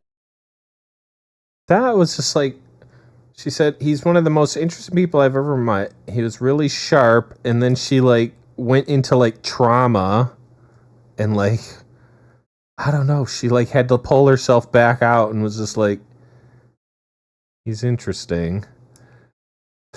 So I don't know. That was just like so weird how she did that. Now we're going to see her talking about Bill Clinton. The feeling was mutual. Well, he's one of the most interesting people I've ever met. He's was extremely sharp and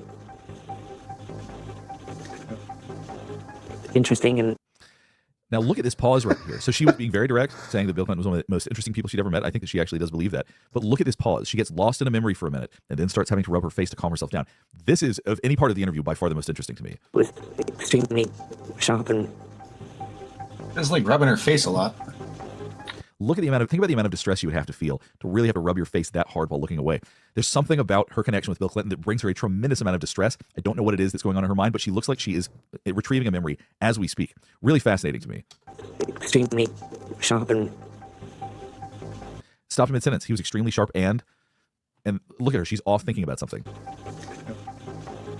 Interesting and has a broad range of. Once again, getting lost in a memory. Fascinating and strange. Broad range of thoughts about Bill Clinton. We haven't seen this behavior from her about anybody else. So there's something about her connection to Clinton that is highly unusual. And by the way, if I understand right, she was actually at Chelsea Clinton's wedding. So her connection to the Clintons is very strong. Mm-hmm. Has a broad range of knowledge on the world.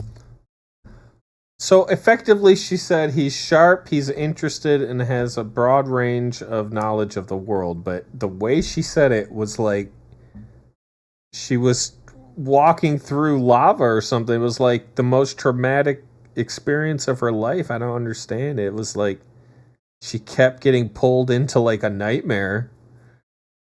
That was just like so weird to me. I don't know.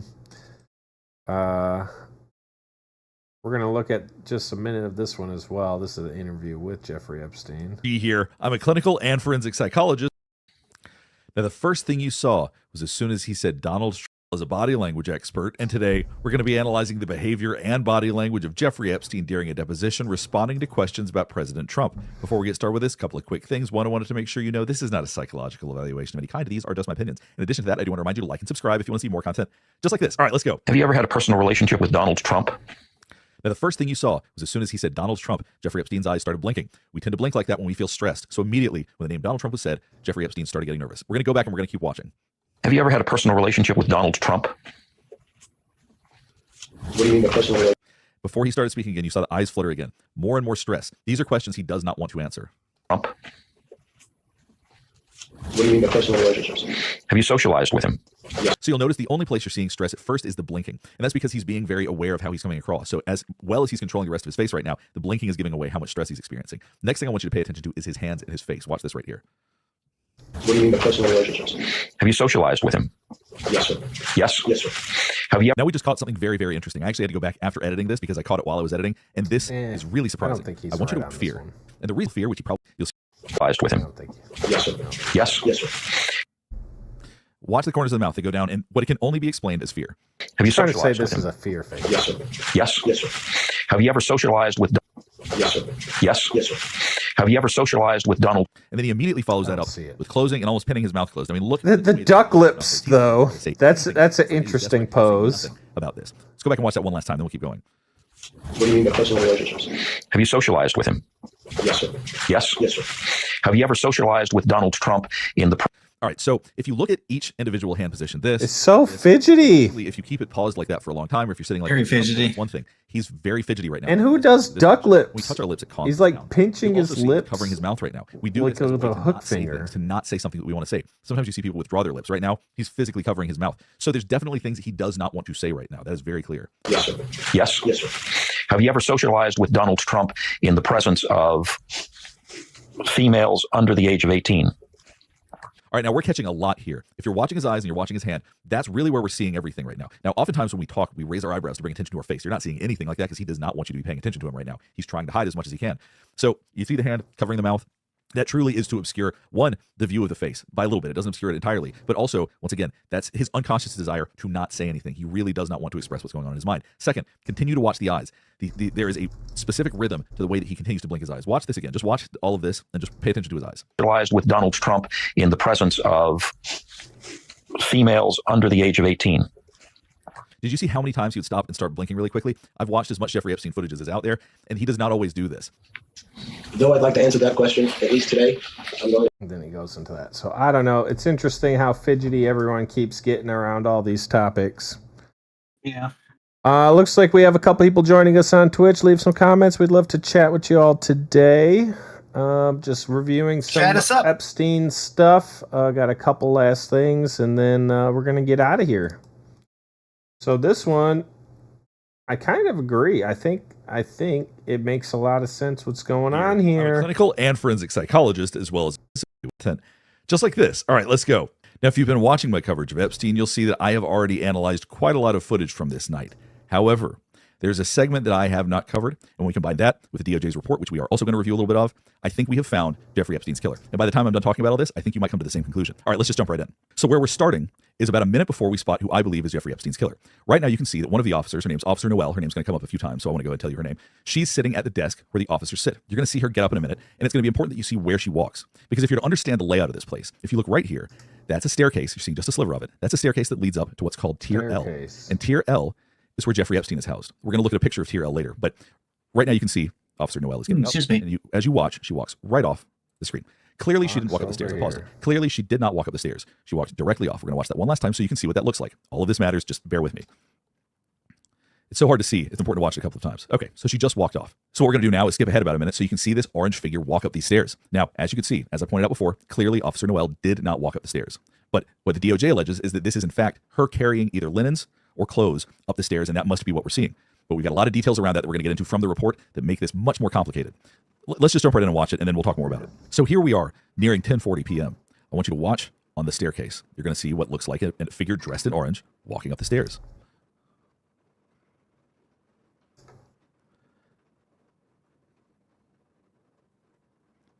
Yeah.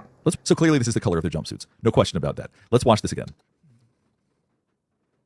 And there's no way that it could be her. She had such a dark uniform. As far as I can tell, you see like something how moving around. could you I don't look see like parts that that? do not look orange. Because what is said in the report, let's actually read the report right now. I'm going to pull this up, although we're going to be going much deeper into the report. But for now, let's go ahead and talk about specifically what it says. Through review and analysis of the shoe video footage, witness statements, and BOP records, the OIG determined that at approximately 10:40 p.m., which is what we're looking at right now, a CO, in other words, a correctional officer, believed to be Noel, carried linen or inmate clothing up to L tier, which was the last time any CO approached the only entrance to the chute here in which Epstein was housed.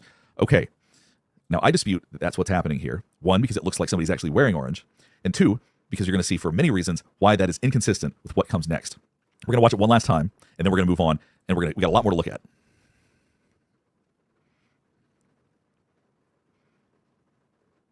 Because it looks almost like somebody's arm reaches out, or there's something that comes out right here that is also orange.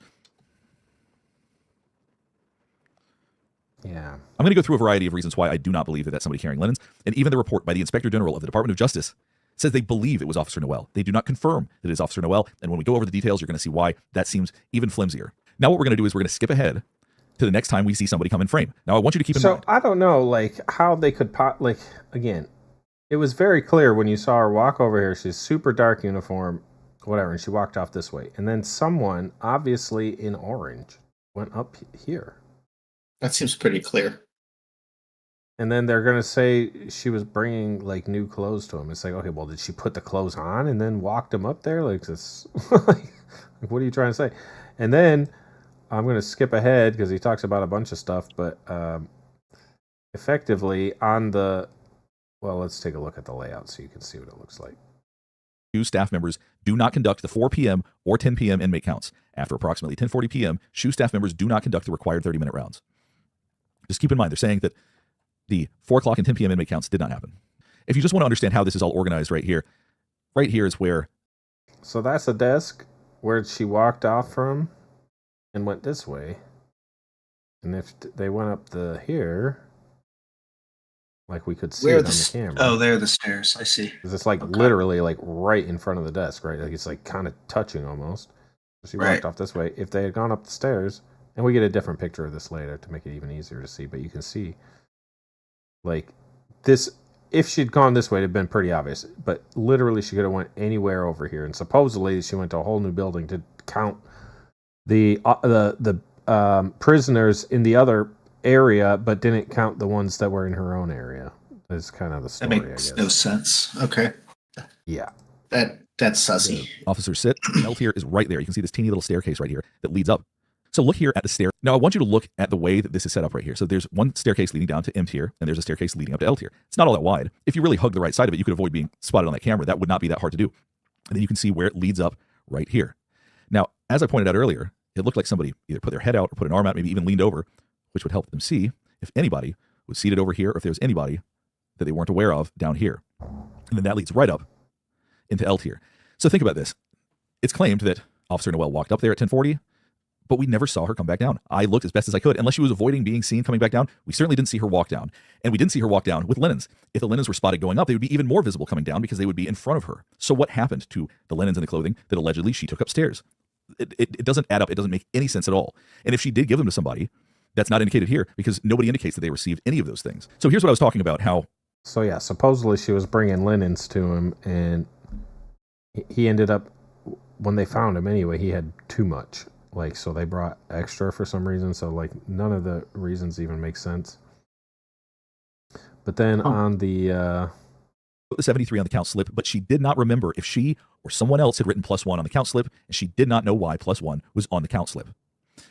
So that seems like a pretty strange thing to forget, whether or not you had written +1 on the count slip. So not only so this is what was the 73. So when they did the prisoner count, it was 73, and then there's a +1 here. And in fact, there was only supposed to be 72 people. So they supposedly counted 73 when there was supposed to be 72, and then also wrote +1 for some reason. And so he's trying to say like the extra person that was there on that night was whoever potentially killed him. And obviously they had to be in on it because it is impossible to walk past that desk and walk up those stairs. Right. The +1 could be an indicator that. But do you think you'd call someone? Like, we're only supposed to have 42 people here. Yeah, exactly. Like that's like weird. Yeah, like that's shouldn't even have extra people. Yeah, if you're supposed to have 42 and you only find, isn't where they're supposed to be. But you're supposed to have 42 and you have somebody extra, like in a prison. Are you kidding me? I think someone needs to be called. Yeah, this whole thing, like none of this even makes any sense. So that's kind of the moral of this story. Is he says, hey, you can see someone walk up in orange. They even have like extra people on the slip and then conveniently can't recall why they did that. And then, and they supposedly didn't even count the people. So you didn't do a count, but you counted an extra one somehow. Like none of it makes sense. Like if you didn't do a count, wouldn't you just put 72 and be like, yeah, I thought it was 72. Like, why would you put a wrong number? And when you didn't even do it? Doesn't make sense. Doesn't make any sense. I don't know. So last one we're going to look at is just Trump talking to reporters about this. Clinical and forensic psychologist, as well as a body language expert, questions about Jeffrey Kind. Just like this. All right, let's go. So what we're going to be looking at today is President Trump responding to questions from reporters in the UK. He's going to be answering questions about both Ghislaine Maxwell and Jeffrey Epstein, as well as Epstein Island. All right, let's just jump right in. Maybe it's not. I don't know, but maybe it's slightly different. Mr. President, can you completely rule out a pardon for Ghislaine Maxwell when you landed? Is that something you would ever consider and why? Pardon for who? For Ghislaine Maxwell. Watch his hands right here. As he hears the question, but initially he has one hand sort of balled up in the other, and then he goes to a steepling position. We do this when we're going to speak like an expert, when we want people to believe us. But there's going to be a change after that too, but watch this. Is that something you would ever consider and why? Pardon for who? For Ghislaine Maxwell.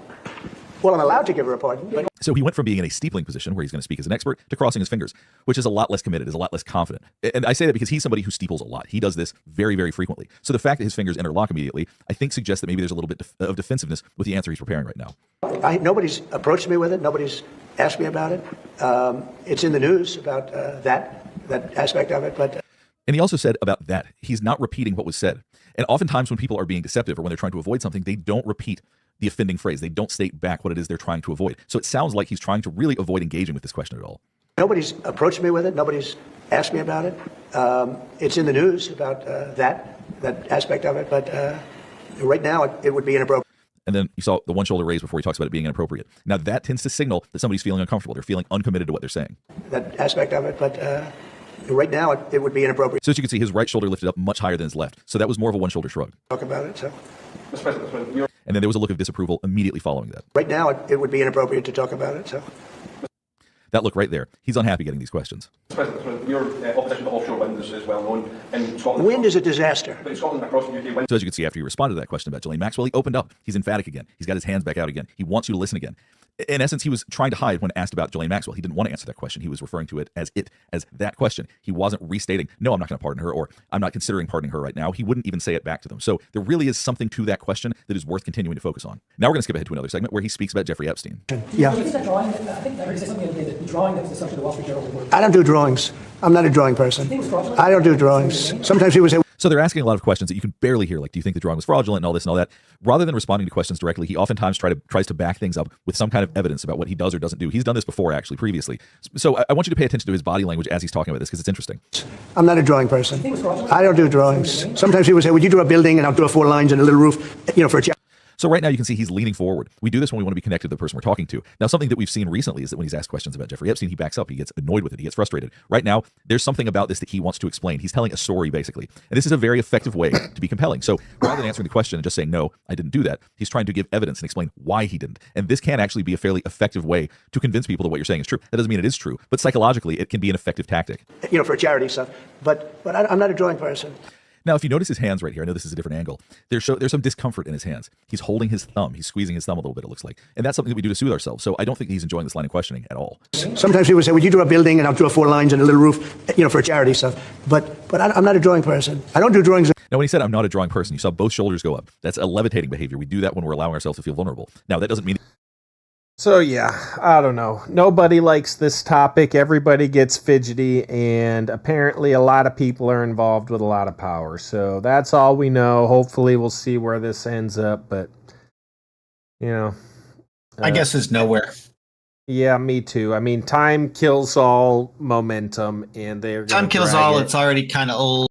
Yep, There's it's already dying down. It was a lot of excitement, and it's already burning out. So they knew. They're like, oh, we're never going to let it go. We're 2 weeks in, and nobody's talking about it. Right. Never is a very short time on the internet. In internet time, it's effectively 2 weeks. Yes, that's forever. So I agree. All right. Well, I think that about covers Moving on. for today's news. Unless anyone else has anything. Sabrina, glad you joined us. I saw people popping in and out on Twitch. Nobody left any comments. We love you, though. Gamer JM, thank you for coming in and throwing down some nonsense. But let me know that the top 1% isn't actually that rich. I'm going to look into that more and figure out where I should be in society, because I really thought I was a lot lower than and who else? Officer, I know you joined us earlier. Medieval, I know you had to go. Bobby will be playing tonight. We got some stuff to talk about regarding games tonight. Ziggy, thanks for popping in as well and hanging out with us. We'll be back, of course, tonight. Yeah. And anyone else that I may have missed, I appreciate you joining us. Join us for games 7:30, same time, same place. Look forward to seeing y'all then.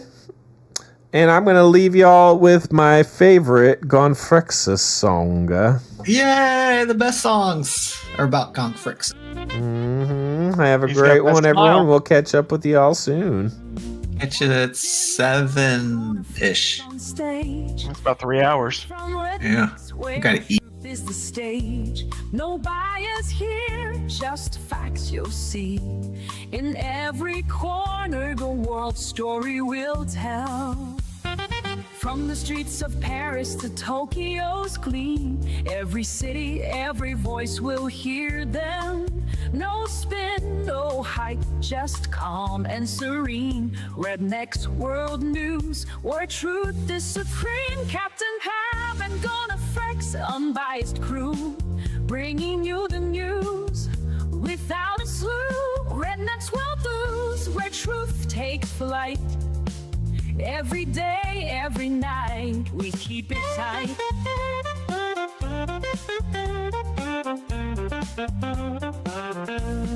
Through the chaos, through the calm, we stand. With Captain Pav and GONxFREAKS, we understand. The pulse of the world will never let it fade.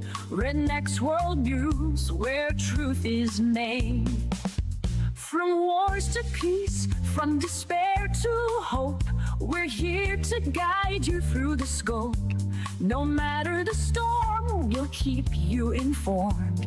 RedNex World News, where truth is born. Captain Pav and GONxFREAKS, unbiased crew, bringing you the news without a clue. RedNex World News, where truth takes flight. Every day, every night, we keep it dead.